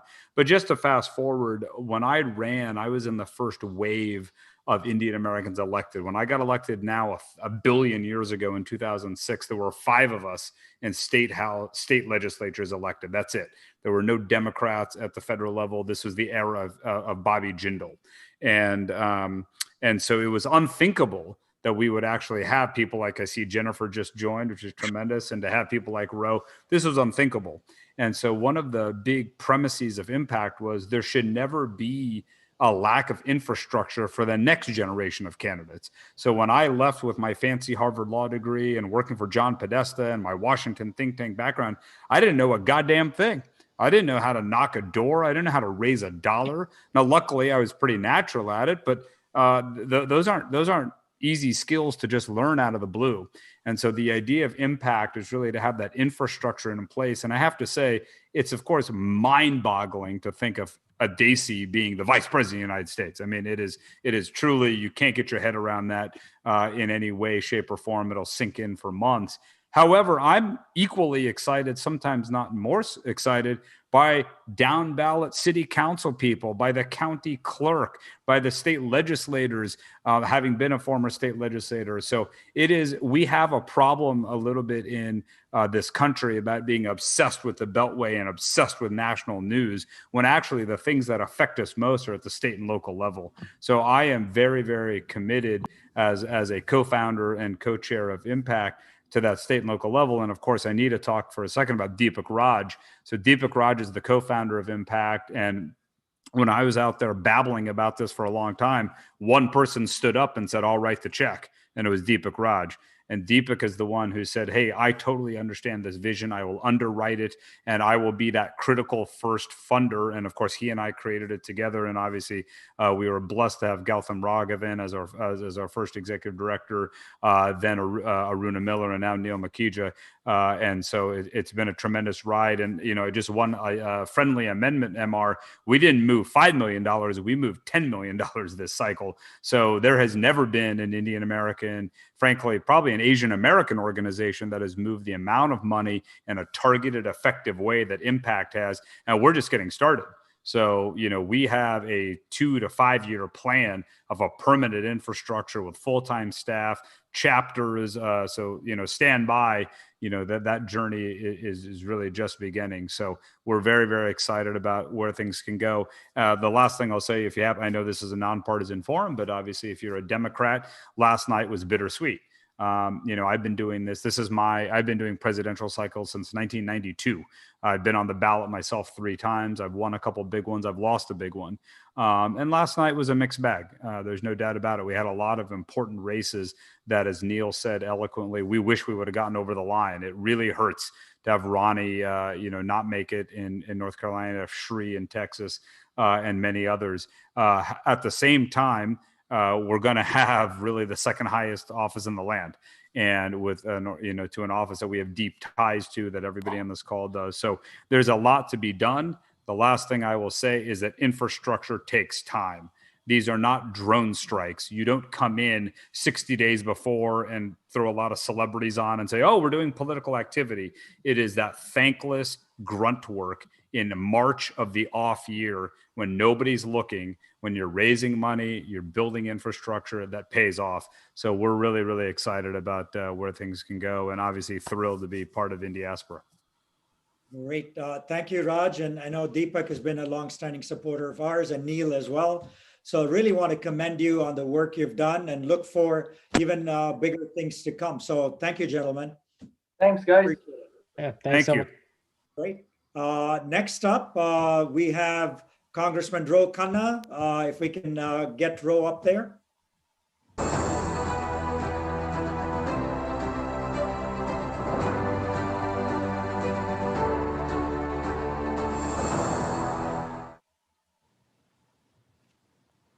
Let's see if we can get Ro's camera to turn on. I need to. Yeah. Okay, there we go. Hey, Ro, good evening. Hi, MR. How have you been? Great, man. Good to see you. I remember, when was it? In 2016, I was at your celebration party on. You were, well, on you know, election we night. first met, as you know, in 2003. You supported, you know, I think you supported my first run against Tom Lantos, and you supported Kamala Harris when she was running for district attorney of San Francisco. So the community has come a long way in 15 years. And great to see you. You had a great victory in your district. Congratulations on that. Thank you. Thank you. Well, thank you for all the support. And it's great to be here with Indiaspora. And I saw the segment earlier with Raj Goyal, who's just been fantastic, and Deepak Raj and Impact, and the work he's doing with Neil is terrific. And of course, you got a lot of this started with the idea of having a network of Indian Americans across the country who had succeeded in so many fields, whether it was entrepreneurship or the arts or in the academic world and in public service, and to bring them together to have to draw on our rich heritage, our traditions, and make a contribution to the United States and to the world. And I salute that vision, MR, and you should be very proud of how much impact you've had. Well, thank you so much, Ro, and you as well. So let me ask you this. So you've been reelected with a big majority. Looks like there's going to be a new president for the United States. I know you were very close to Bernie Sanders and his vision. How does all this gel as we move forward into 2021? Well, I think you're going to see a lot of coalescing around President Biden and Vice President-elect Kamala Harris initially to tackle the pandemic, to get stimulus to people, a sense of first 100 days that we really all need to be in the same direction. Now, I have to say in candor that if we don't get the Senate, that's going to be an obstacle, because you're going to have a Republican Senate that could pose potential for gridlock. And so we're going to have to see whether we can win the Senate, and if not, how we can be unified in getting something done for the country. Sanjeev? And yeah, Ro, welcome. Hi, Sanjeev. Hey, hi. Great to have you here. Let me get your thoughts on one issue that is of great interest to Indiaspora members. I mean, you are obviously, in California, in the heart of Silicon Valley, where you represent lots of employees, lots of, companies in your district and so forth. And that's an area you've been active in terms of policy. And we have a lot of members here at Indiaspora who are also in that space, several of whom you know. Just a quick question. I mean, I know this is something that can go on for, an hour. There's been congressional testimonies about it, as you know, Ro, but just quickly at a headline level, what are your thoughts about the large tech companies, the Googles, the Facebooks, the Amazons of the world? What do you think about them? Too powerful, not doing good? What are your thoughts? Well, I think we need a balanced view. I mean, on the one hand, these companies have been extraordinary in getting information, making it accessible to people across the world, making products accessible to people across the world, facilitating relationships. Their approval ratings are still very high, higher than any politician. I think Amazon, even though I've been critical, was at 78% favorability. Google was in the 70s. Apple was in the 60s. Facebook is a little underwater, although even their approval rating is probably higher than any current American politician. But what we have to make sure is that these platforms aren't abusing their dominance, that they're not restricting other businesses to have access to their platforms, that they aren't prioritizing their own products, that they're dealing fairly with sellers, that they're not acquiring competitors. So I'm not for taking a chainsaw and breaking up companies that are innovative. But I think what we need is well-crafted regulation to make sure that they're not exploiting the advantages of their own platforms. Great. And as you move forward with the new Congress, what kind of committees are you in, and what do you plan to use your committees to, what kind of work and initiatives and so forth? No, believe it or not, I'm becoming a little bit senior. I'll be in my third term, and so I'll have quite a senior role in the Armed Services Committee. It'll be my third term on that, and that covers our over 50% of the federal budget is defense. So we have authorization over the entire federal defense budget and a lot of issues concerning that. And I will be on the Oversight Committee, and the Oversight Committee deals with a lot of issues relating to the federal government. I had a bill to modernize the federal agencies and federal government with the latest technology, and we'll continue to do work on that. And then I'm on the Budget Committee. So those are my three assignments, and a lot of my priorities will still be regarding the economic issue. What do we need to do to prepare people for a global economy in the digital age? How do we get tech skills and tech jobs? And how do we not have them concentrated just in the Valley or in Seattle? As Satya, who has a great book, calls it, what is the tech proficiency of every institution, of every community, and how do we get the tech intensity, the tech proficiency to be greater in preparing for a digital age? No, and I know you've done a lot of work taking a bus tour through Middle America and doing all kinds of stuff. So really appreciate that outreach, because when people look at Silicon Valley or Seattle, they see something very different than you or I living in around here. So I think I appreciate your efforts to kind of move that forward. Also, the other thing, Ro, I know you've been reaching across the island, and maybe I know you have a good friend on the other side, Mike Gallagher. Can you walk us through how a Republican and a Democrat work together? Because it seems like a great friend. He's not a concept we can even fathom. Yeah, no, Mike's a great guy. He was a Marine, served this country very admirably, PhD, very, very smart.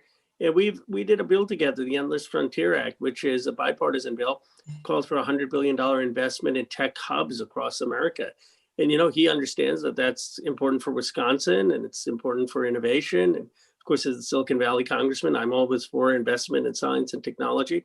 So the hope is it's something that Biden has championed in his campaign. And the hope is that, now that could actually become law. That's the kind of bipartisan commitment to innovation, to job creation that we need to move the country forward.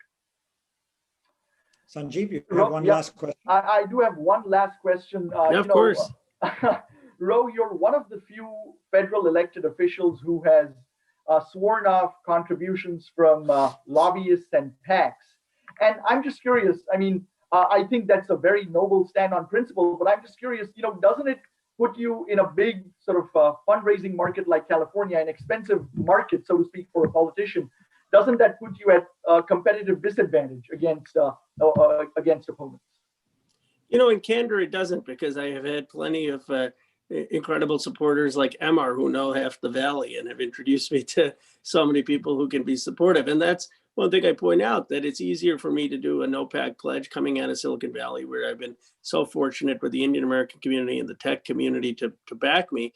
It's harder if you come from a district that doesn't have that same economic success. And that's why we need across-the-board campaign finance reform, where I've said every voter should be able to become a donor, and we ought to give people up to $50 that they can contribute to federal campaigns. So we democratize the donor base and allow everyone to raise money the way Bernie Sanders does. But you don't have to be as famous as Bernie Sanders to be able to do that. So I think we need structural reform, but I've been very, very blessed to have a lot of people believe in me, and I've been very, very grateful. I always say I wouldn't be in politics. I wouldn't have made it, certainly, to the Congress without the early support and unconditional support of the Indian American community. It's been an amazing journey, and it literally started with MRI. I think MRI introduced me to so many people, and I'll always appreciate that.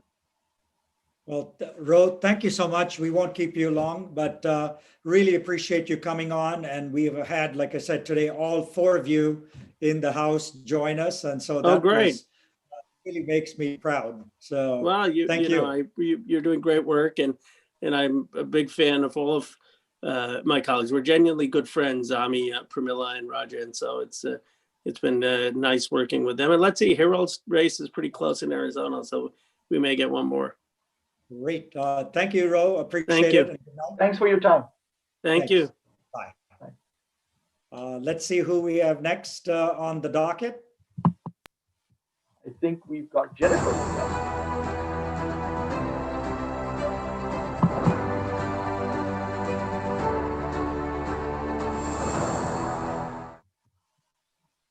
Awesome.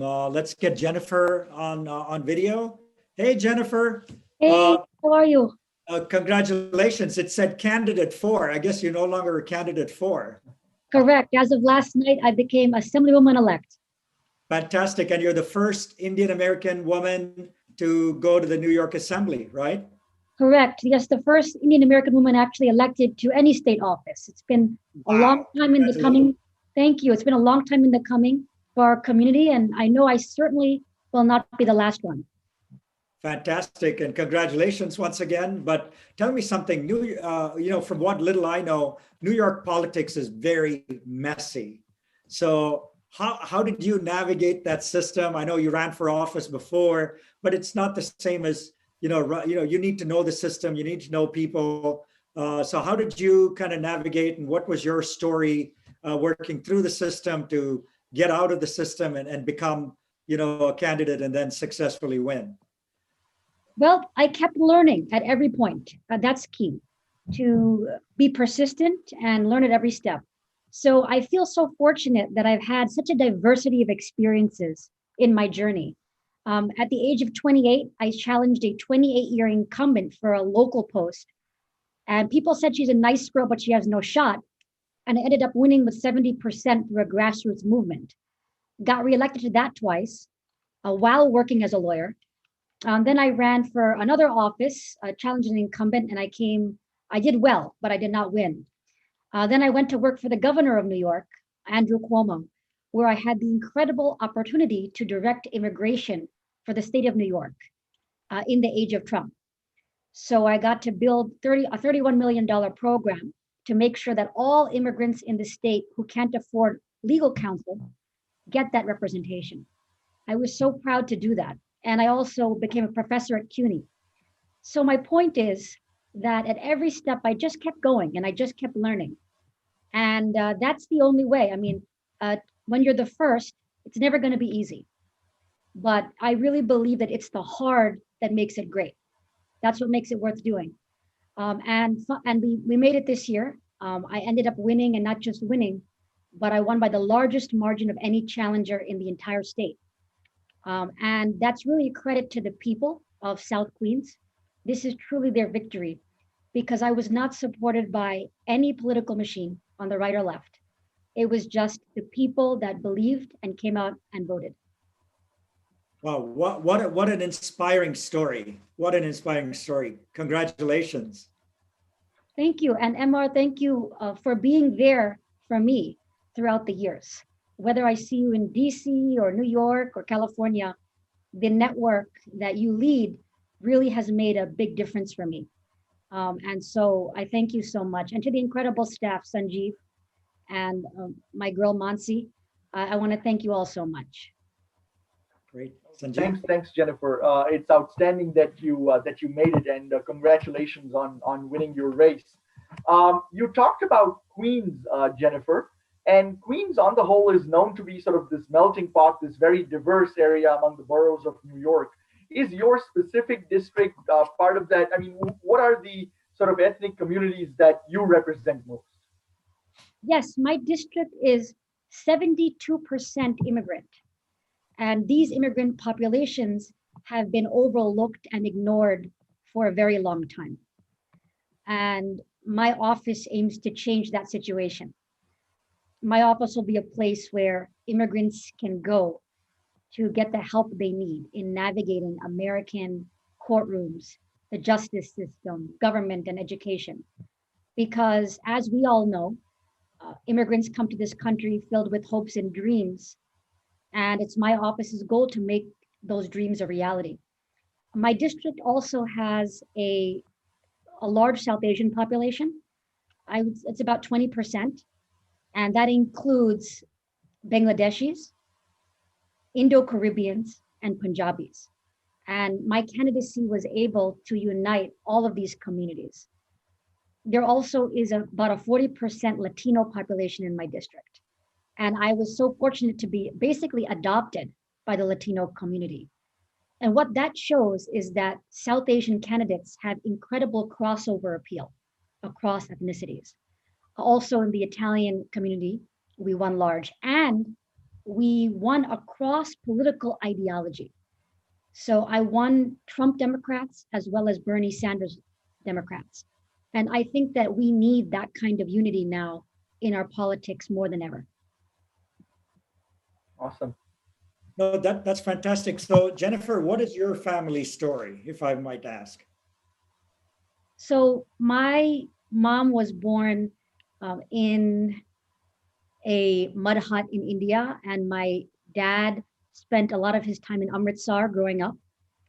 And they immigrated to this country, like many of our families, with $300 in a suitcase and an education. And my upbringing centered around education. And that's why I'm here before you today as Assemblywoman-elect. So I worked very hard. I decided to dedicate my life to social justice, really in honor of all of the opportunity that this country provided to my family. And I went to UPenn, I went to Stanford Law School, and I became a civil rights attorney. So I represented workers who weren't being paid a fair wage. I represented a class of over 5,000 women who were experiencing discrimination at a multinational corporation. So basically, when these women got pregnant, they were effectively demoted or fired. That's illegal, but it happens all the time. And I was so fortunate that that was one of my first cases out of law school. And not only did we win the case, but it was ranked by the UN as one of the top 10 cases in the world advancing women's rights. And then as I mentioned, I was lucky to have such a diversity of experiences. And now I'm really proud that the dreams of my family have come true, and I've been elected to this position so I can serve and uplift the rest of our community. No, that is truly fantastic. So what plans do you have for in terms of new programs or initiatives that you're going to take up next year? My district was one of the hardest hit by the coronavirus pandemic. The last 2 months of my campaign, I spent it by turning my campaign into a service organization. So we served food to hungry families, got doctors on the phone to people who had COVID. And so I want to focus on the economic rebuilding of my district, which has been so hard hit by the pandemic. Unemployment is at a sky high, over 1 million Americans unemployed. And you can see that in my district. Mine is a district full of workers. They need a little bit of help to get where they're going. They work 25 hours a day.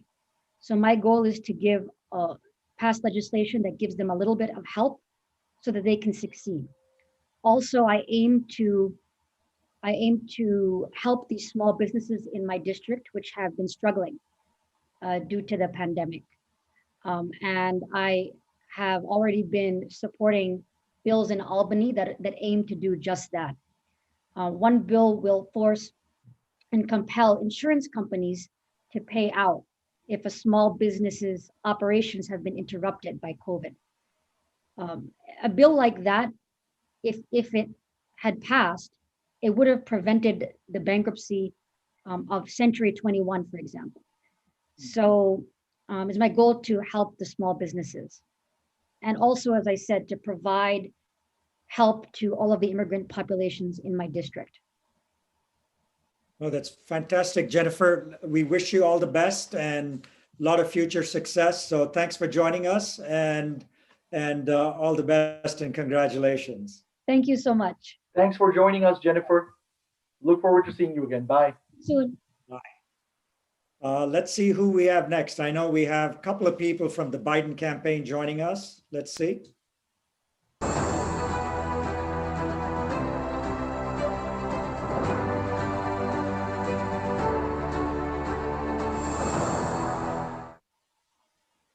Awesome. So we have Amit Jani. I think he's supposed to be in a car, if we can get him to turn on his video. And we also have Medha Raj. Medha, I haven't met you, but hello.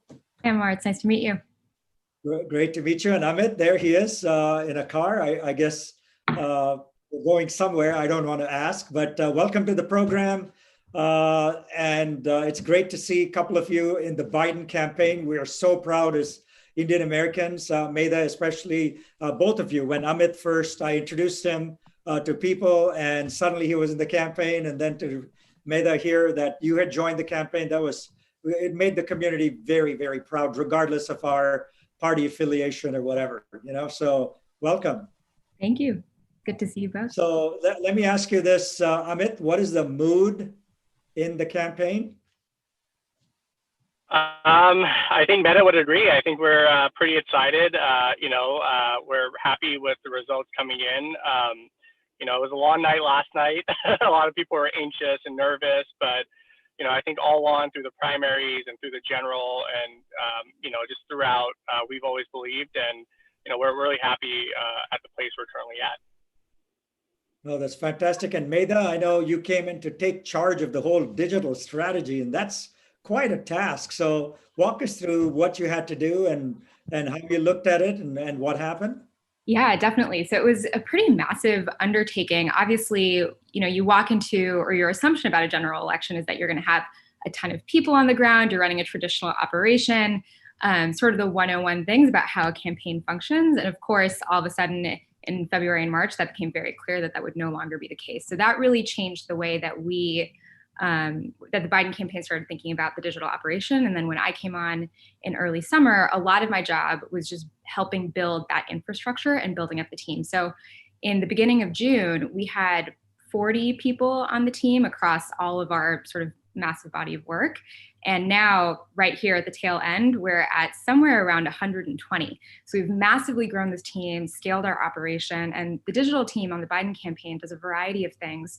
One part of it is digital comms. I like to joke that it's kind of anything you see on the internet, even though that's not completely true, but it's video and design, any kind of partnership work we do with Animal Crossing or influencers or things like that. And then of course, all of our social media work. And then the other part is our online fundraising operation. So every email or SMS you get, any fly swatter you've ever purchased, that's courtesy of the digital team here at VFP. And so just getting all of that together and doing it in a virtual world was a big part of my job day to day. And I think sometimes with digital, it's hard to say one-to-one, how did your one tweet impact the one voter that turned out in Michigan? But I think the results we're seeing, that we saw yesterday and are seeing today, are just really speaking for themselves. So it was a lot of work, but we're really happy with where we've ended up. Awesome. Hey, Medha, you should come advise Indiaspora too on digital strategy. I mean, it's something that we are very keen on. So we'll use your expertise, given how effective you've been on the Biden campaign.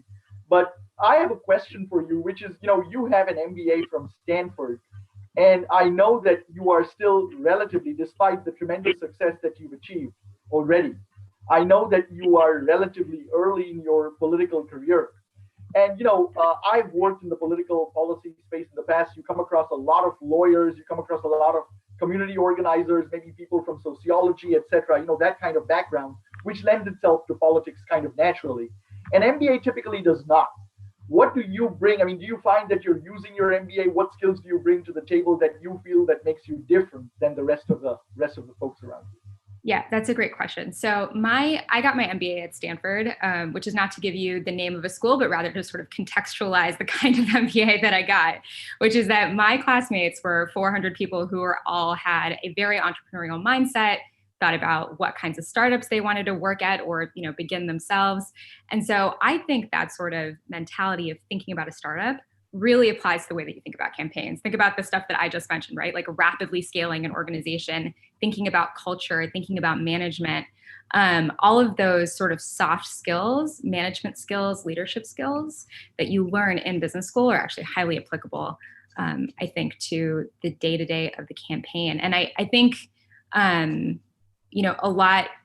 lot of that experience in business school too, especially with like sort of the management skills training, is a lot about thinking through frameworks of how you deal with various complicated, difficult situations, of which Amit, I'm sure would agree, there are infinite of those on any given campaign. Just the volume of output every day and every week is just so high that in this, I always joke that this sort of condensed time on the Biden campaign has been sort of like an extension of my MBA and just a little bit more of that sort of hands-on practical education in what I learned. So I think beyond even like a JD or whether you get a degree in public policy or anything like that, I actually think that the most important thing, and I know this sounds hokey, but the most important thing if you're coming into a campaign is just to have kind of like a entrepreneurial can-do spirit and just like a willingness to figure things out beyond having, you know, knowledge about how a delegate system works or electoral votes or anything like that. Really what it's about is just getting your hands in and figuring it out.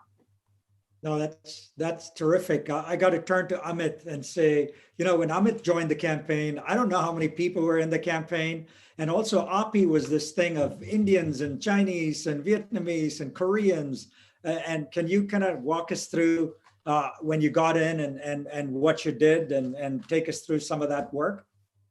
Sure, absolutely. I mean, I entered the campaign late last summer. And honestly, it was a lonely place. You know, we were, at the time, it was pre-COVID, so we were actually at the headquarters. You know, so it was a pretty, you know, it wasn't nearly as many people as we have now. You know, much smaller staff, different organizational kind of departments and structure there. So it was completely different. So I was at headquarters for about 3 months. And then after that, I was shipped off, deployed to Nevada for about 2 months. And after Nevada, I was in California for about a month. And then, you know, we ended up coming back to headquarters. And, you know, obviously COVID had hit at that time. But, you know, certainly a different campaign back then. I mean, you know, I think a lot of folks had, you know, there's a lot more candidates. I think it was unprecedented, the number of candidates we had in the Democratic primary. You know, just from Bernie Sanders to Elizabeth Warren, Pete Buttigieg, et cetera, et cetera.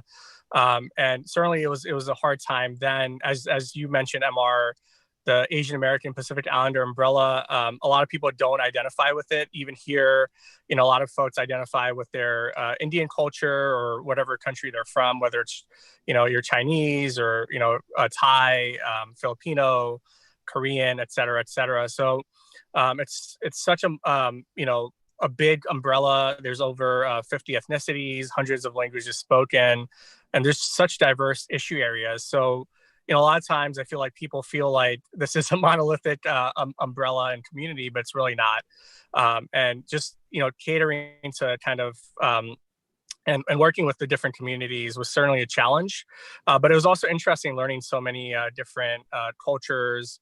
You know, we always prioritized in-language access. So even when I started, it was, you know, the campaign made a priority of translating in language. So when we had our launch in October for APIs for Biden, we had over 5 core languages, which also included Hindi. You know, and since then, I mean, it's been incredible just seeing the growth, having, you know, very talented people like Mehta come on and others in the Indian community. You know, just so many people. It's really grown. The staff has been astounding and so talented. We're campaigning in over, or we were campaigning in over 19 API languages, over 6 or 7 of which were South Asian and Indian, everything from Gujarati to Hindi to Tamil, just to anything you can think of, Punjabi. You know, we had a 7-figure investment in API paid media, again, which included Indian media, television advertising, print, radio. Our API team grew to over 12 members. You know, we had over 14 API ethnic councils, including South Asians for Biden. You know, we had an Indian American council. We had a Hindu Americans for Biden, Sikh Americans for Biden, Jains for Biden. So it's really astounding to what we were just a little over a year ago to what we've become. And it's really thanks to the community that we have, a lot of whom are on this call, and without their support, we wouldn't be here. Oh, that's terrific. And you must have worked quite a bit with Mehta as well, because, you know, all these languages and all these ads and videos and micro segmentation and all that, I think what you guys have done is better than an MBA program. Would you say, Mehta? Yeah, I think that's true. There's no training quite like it. Hey, Amit, I'm gonna put you on the spot a little bit, okay? Tell me who's gonna win and when are they gonna call? Georgia, North Carolina, well, specifically these two, because I think it's pretty clear that, you know, Biden's probably going to take Nevada and Arizona. Pennsylvania, Yeah, I mean, too, I should say. Right.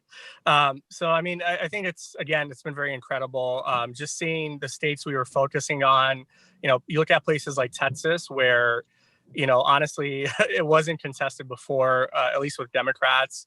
You know, we made, you know, the Trump campaign, the Republicans really work and, you know, make significant investments in places like Texas, places like Georgia, like you mentioned, North Carolina, Florida, Arizona, which is obviously looking promising. A Democrat hasn't won Arizona since Bill Clinton in 1996. You know, just a lot of these states just weren't in play. And I'm so proud of the fact that we actually contested there. You know, you look at places like Florida, even though, we didn't win there, but I think it really shows you the national trends aside from the, even the Cuban vote. I think if you look at the suburbs, we've got a large swath of the Latino vote, which is very emblematic of, nationally too, and the support that we're getting in, for example, Maricopa County, where most of the Latino population is in Arizona, most of the Asian American population is in Arizona. You look at Clark County in Nevada, where we're doing very well on the ground there. As you know, we've won Michigan, where there's a large Indian population there as well. So I think in a lot of these, heavily Indian and South Asian populations, we've done tremendously well, including North Carolina, where it was contested. As you know, there was a significant amount of South Asian candidates there, from Ronnie Chatterjee running for state treasurer to Jay Chaudhuri running for re-elect for state senate. And the list just goes on and on. We're pretty optimistic about, the states that we're competing in. I think North Carolina, that was always a state that, similar to some of the others like Florida and Texas, where we thought we had a good shot, but again, it's lately been more Republican leaning. So, but we are hopeful for places like Georgia, like Arizona, Nevada, and that's really the states that are really going to carry us over the top and help us lead us to victory. Great. So one parting question for you, for both of you. I mean, campaigns do wind down at some point. So what does the future hold for people like Amit and Medha? For me, just a lot of sleep. That's the first thing that I'm focused on. I think Amit can speak to this. Like, neither of us, we've been working 18 hours a day, 7 days a week. I'm ready to get some rest, kick my feet up, catch up on some TV, and anything other than politics that I haven't. I've probably like a folder on my browser that has probably 300 articles that I've bookmarked. Who knows if any of those are still relevant anymore? So just catching up on the real world and plugging back in is what's next. Awesome. And you, Amit? I agree. A lot of sleep. I always said after the election, I definitely want to just sleep for a week straight, just because we missed so much of that. I tried taking a nap earlier today. I couldn't, just because I feel like I'm so used to the campaign life and adrenaline from that. But certainly, getting some rest. But I think after that, we have a long way to go to rebuild our nation, our democracy, restoring the soul of our nation, building back better. These weren't just campaign lines that Joe Biden and Kamala Harris would say. I mean, they really mean that. And really, I think there's a long way to go. So I really hope that, whether it's once we win, whether it's a transition, whether it's administration, I hope, folks on here would apply to serve in the administration, to serve on transition.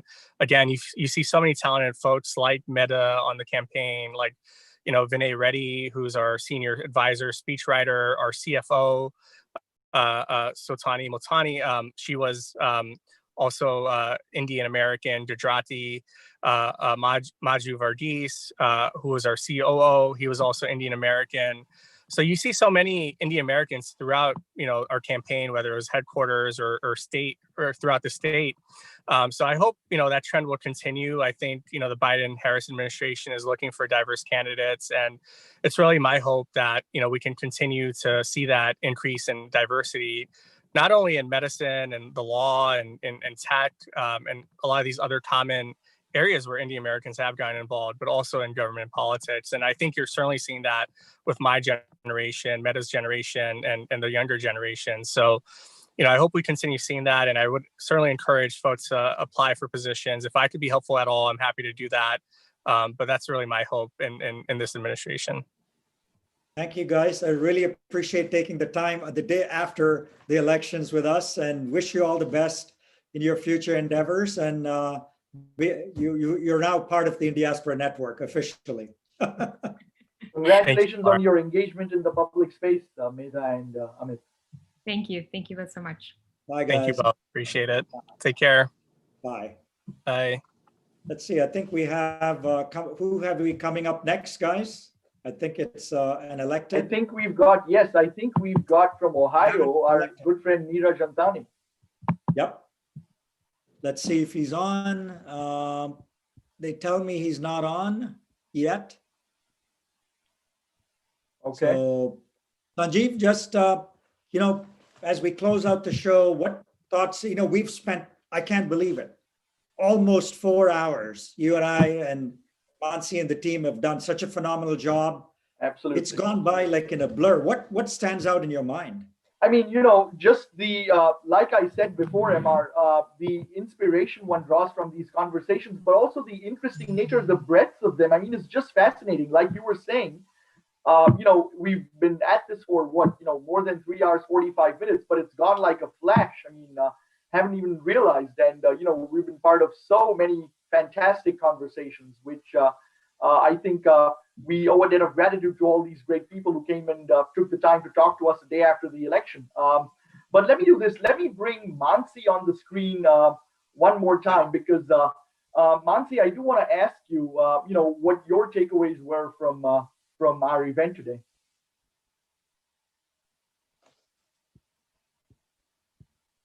Okay, we'll have to unmute Mansi and. No, sorry. What was the question? I was just what are your thoughts, Mansi, on the show? So it's been 4 hours and we've been doing this stuff. What do you think? I think it was a fantastic lineup. Like we said, it was a real diversity of different voices who work in different spaces. Whether it's the politics side of things, whether it's the policy side of things.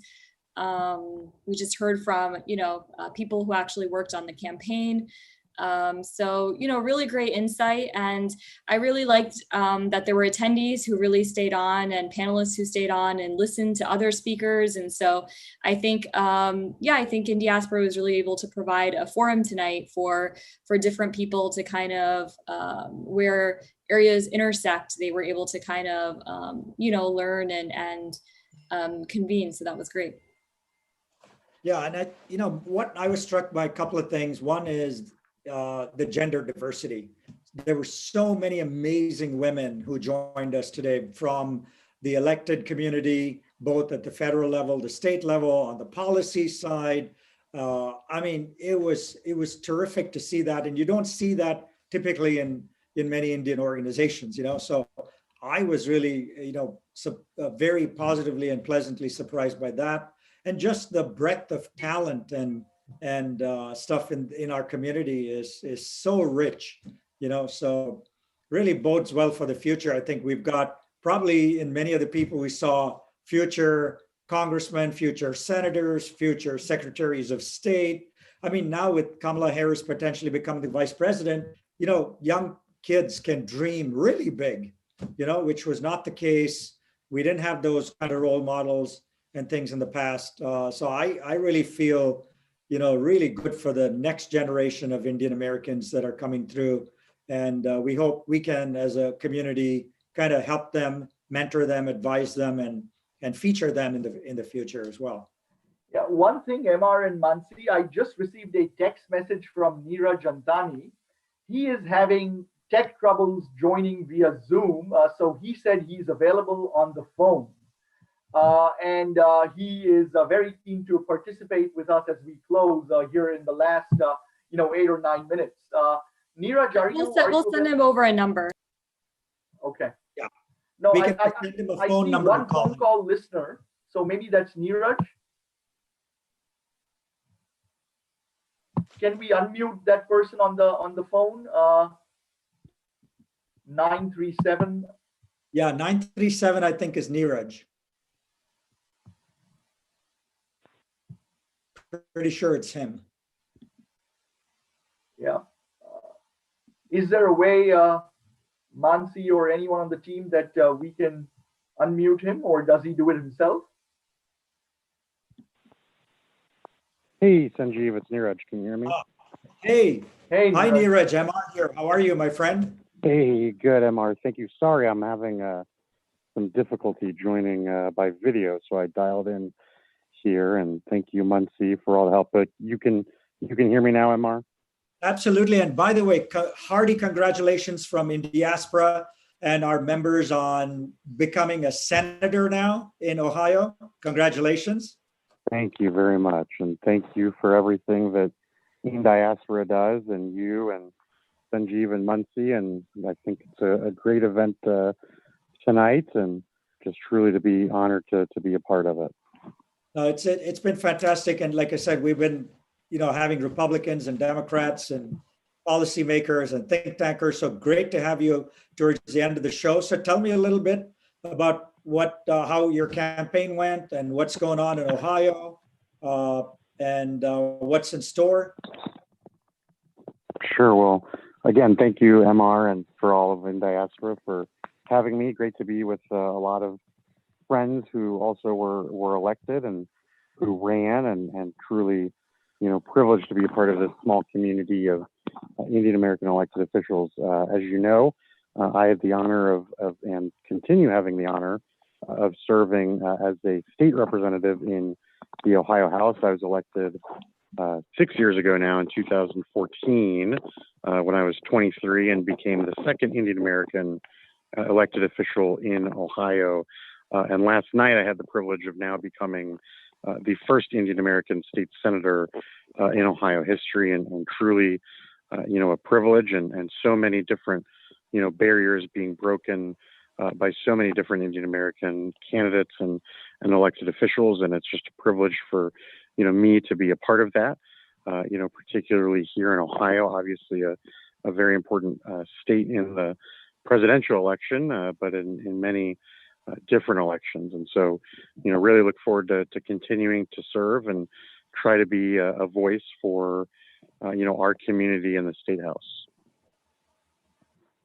Hey, Niraj, congratulations. It's great to see you being part of the Ohio State Senate. I recall when you were doing your first run and we met in DC, in Fairfax, in fact, and we've met a couple of times here, and now you progressed to the state Senate, which is awesome.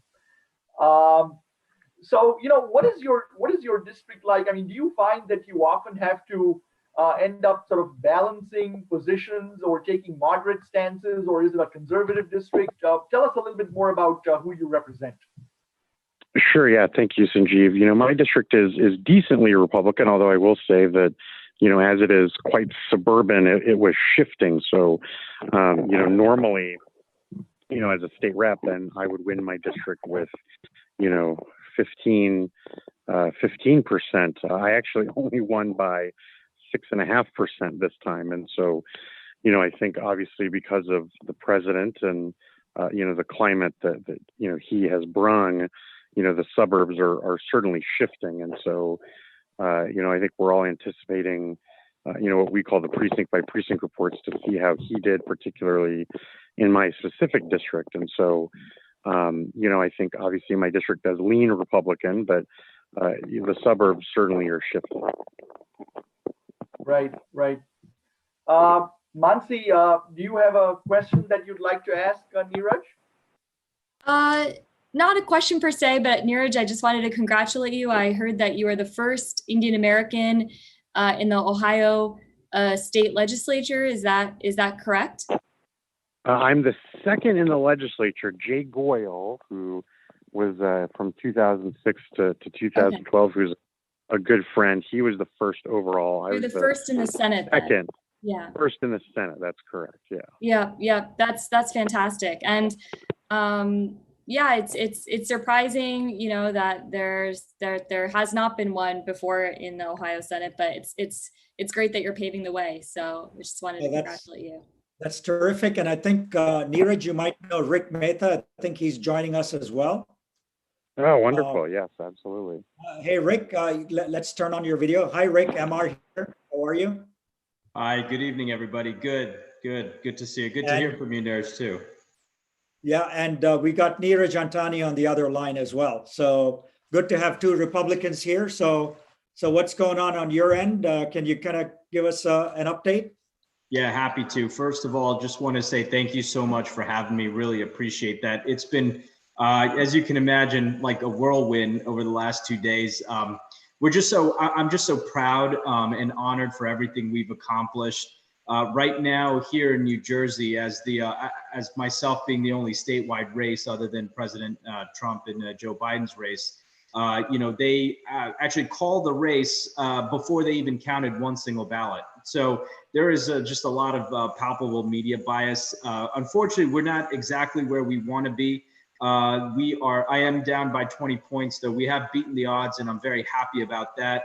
There are still over 1.5 million ballots still to be counted in New Jersey. So, while my window may be closing, I'm still very proud of everything we've accomplished. And every vote matters, and everyone's vote must be tallied for a free and fair election. So we're hanging tight. We're watching the counts go by, and we're continuing to be optimistic about everything that we've built here in the state of New Jersey. Hey, Rick, I know that your campaign didn't end up where you would have preferred, but I do want to congratulate you on having taken the plunge and entered public service. That in and of itself is a big step, and so glad to see another Indian American do that. Thank you. I really appreciate that. I really am proud to be the first American of Indian origin to win a nomination for either party, actually for Democrats or Republicans running for a statewide race in a state that has the second largest population of Indian Americans, only second to California. So yeah, it truly is an honor to, wear that hat and, proud of that accomplishment. And I hope, if anything, this inspires more of our youth and others to be involved in the political process. You can break glass ceilings. And really, it's a testament to all of the hard work that the Indian American community has put in. In fact, I wouldn't be standing here as the Republican nominee, but for the sacrifices made by my parents who immigrated here and all of our family that came here and took that risk and took that chance to come here and build a better life and build the American dream. So yeah, thank you for that. It truly is an honor. No, anytime, Rick. And Niraj, any advice? Because this is the first time Rick is running, and you've run many a time. So when you look at Rick, what are your thoughts? Well, no, Rick's a great guy, and truly happy to have him as an Indian American candidate. And look, politics is hard work, particularly, running as a Republican in New Jersey, and, very proud of what he was able to do. Yeah, thanks. Hey, I appreciate that. Rick, I don't want to stereotype you just because you're from New Jersey and you're Indian, but hey, you're at Indiaspora, so I've got to ask you this question. Can't let you go, okay, without that. What's your favorite Indian restaurant in Edison? My favorite Indian restaurant? Oh, that's funny. There's just so many. There's so many. I'm biased though, so I got to tell you, my father-in-law owns a food business and he lives used to be right on Oak Tree Road. It's called Bengali Sweet House. He owns Jain Foods. We've actually, the Indian food business and that culture has been my wife's family for many years. So I'd be remiss if I didn't mention that the Bengali Sweet House over in Jersey City and the one off Oak Tree Road has to be one of our favorites. We are getting a comment in the chat box from Amit Jani, who we just interviewed, who was on the Biden campaign. He says, as a New Jerseyan, my favorite restaurant is Rasoi. Great. Well, Amit, you're more than welcome to buy me a beer over at Rasoi. I'd be happy to join you, buddy. Bipartisanship made at Indiaspora. That's right. You know what, Amit, if you want to come back and see these guys, you're more than welcome. If you want to unmute yourself and come back on video, we'd love to have you back. So good to see you. Yeah, no, I'm unmuted. I'm actually driving now again, but I'm definitely unmuted. But yeah, Rick, I have a team picture with your name on it. So anytime you're in Jersey City, happy to have you. Thanks, buddy. I appreciate that. I mean, this is so great, right, Niraj and Rick and Amit, to see Republicans, Democrats, we're all Indians, you know, and it's so, you know, makes me so proud to see the next generation of folks like you come up and like Rick said, you know, it's only your first time, and I'm sure you'll try again. And most of the people who've gotten into politics try many a time before they succeed. So this is so good for the community, I think. You know. Terrific. Niraj, Rick, Amit, thanks so much for joining us, guys. It's been a real pleasure, and look forward to staying in touch even more. We started 4 hours. We started 4 hours ago, and the nice thing is we're ending with 3 what I would call young people. You guys may not think you guys are that young, but you're the age of my kids and maybe a little older. But you know, but great to see you guys. Thank you so much for having me. Appreciate all the it. best in your future endeavors. And with that, I think Sanjeev and Mansi, I want to thank you and the team for the phenomenal work you guys have done in pulling this off.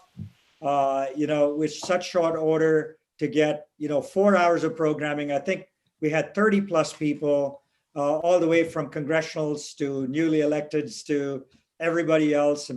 And so I really want to thank the team and give a shout out to our I think the team is coming on video as well, just for a few minutes. Please, let's get them on video. Let's see. There's Raka, where's Rucha, where's Gabriel, where's Ashish? Let's get the team on for a team picture. and Malika I don't think she can make it, but she was instrumental. But we should get Ashish on and Gabriel on if they're on. And this is our team photo. So, all right. It's awesome. great to have. I hope someone is taking a picture of this, because this will be treasured by the team. I want to thank everyone, and Sanjeev, you've been phenomenal in getting the team and doing all this stuff. And so really, I think I'm very happy, and I'm sure you guys are. Sanjeev, any closing thoughts from your side? No, nothing. I just want to say thank you to the team, and thank you, MR, for envisioning this program several months ago. The team has done yeoman work, really, the day after the election, when all of us were, so tired, just like our guests were, I guess. One question that did appear on the Q&A box that I want to address. A couple of people have asked, will a recording be available? And the answer is absolutely yes. We are recording this program. Mansi, what would you suggest if they want to get the recording? What's the best way that they can view it? Well, we've been streaming live on our Indiaspora Facebook page, our Twitter page, and our YouTube channel. So the recording is there, and you can play it back. And if they want an actual video file, they're happy to contact one of us at Indiaspora and we can get it to them. But if they'd like to see the program, it's all streaming live, so they can see it whenever they'd like. Fantastic. And the email address you can write to is sanjeev@indiaspora.org if you need to. That's my first name @indiaspora.org. And we started at 4 hours ago, 4 hours and 5 minutes ago. So for an Indian program, ending just 5 minutes late is remarkable. Time. Yeah. So we'll sign off now, and goodbye, everyone. Bye, everyone. And if you're in India, bye. Have a rest of the day. Have a great rest of the day. Bye-bye. Bye-bye.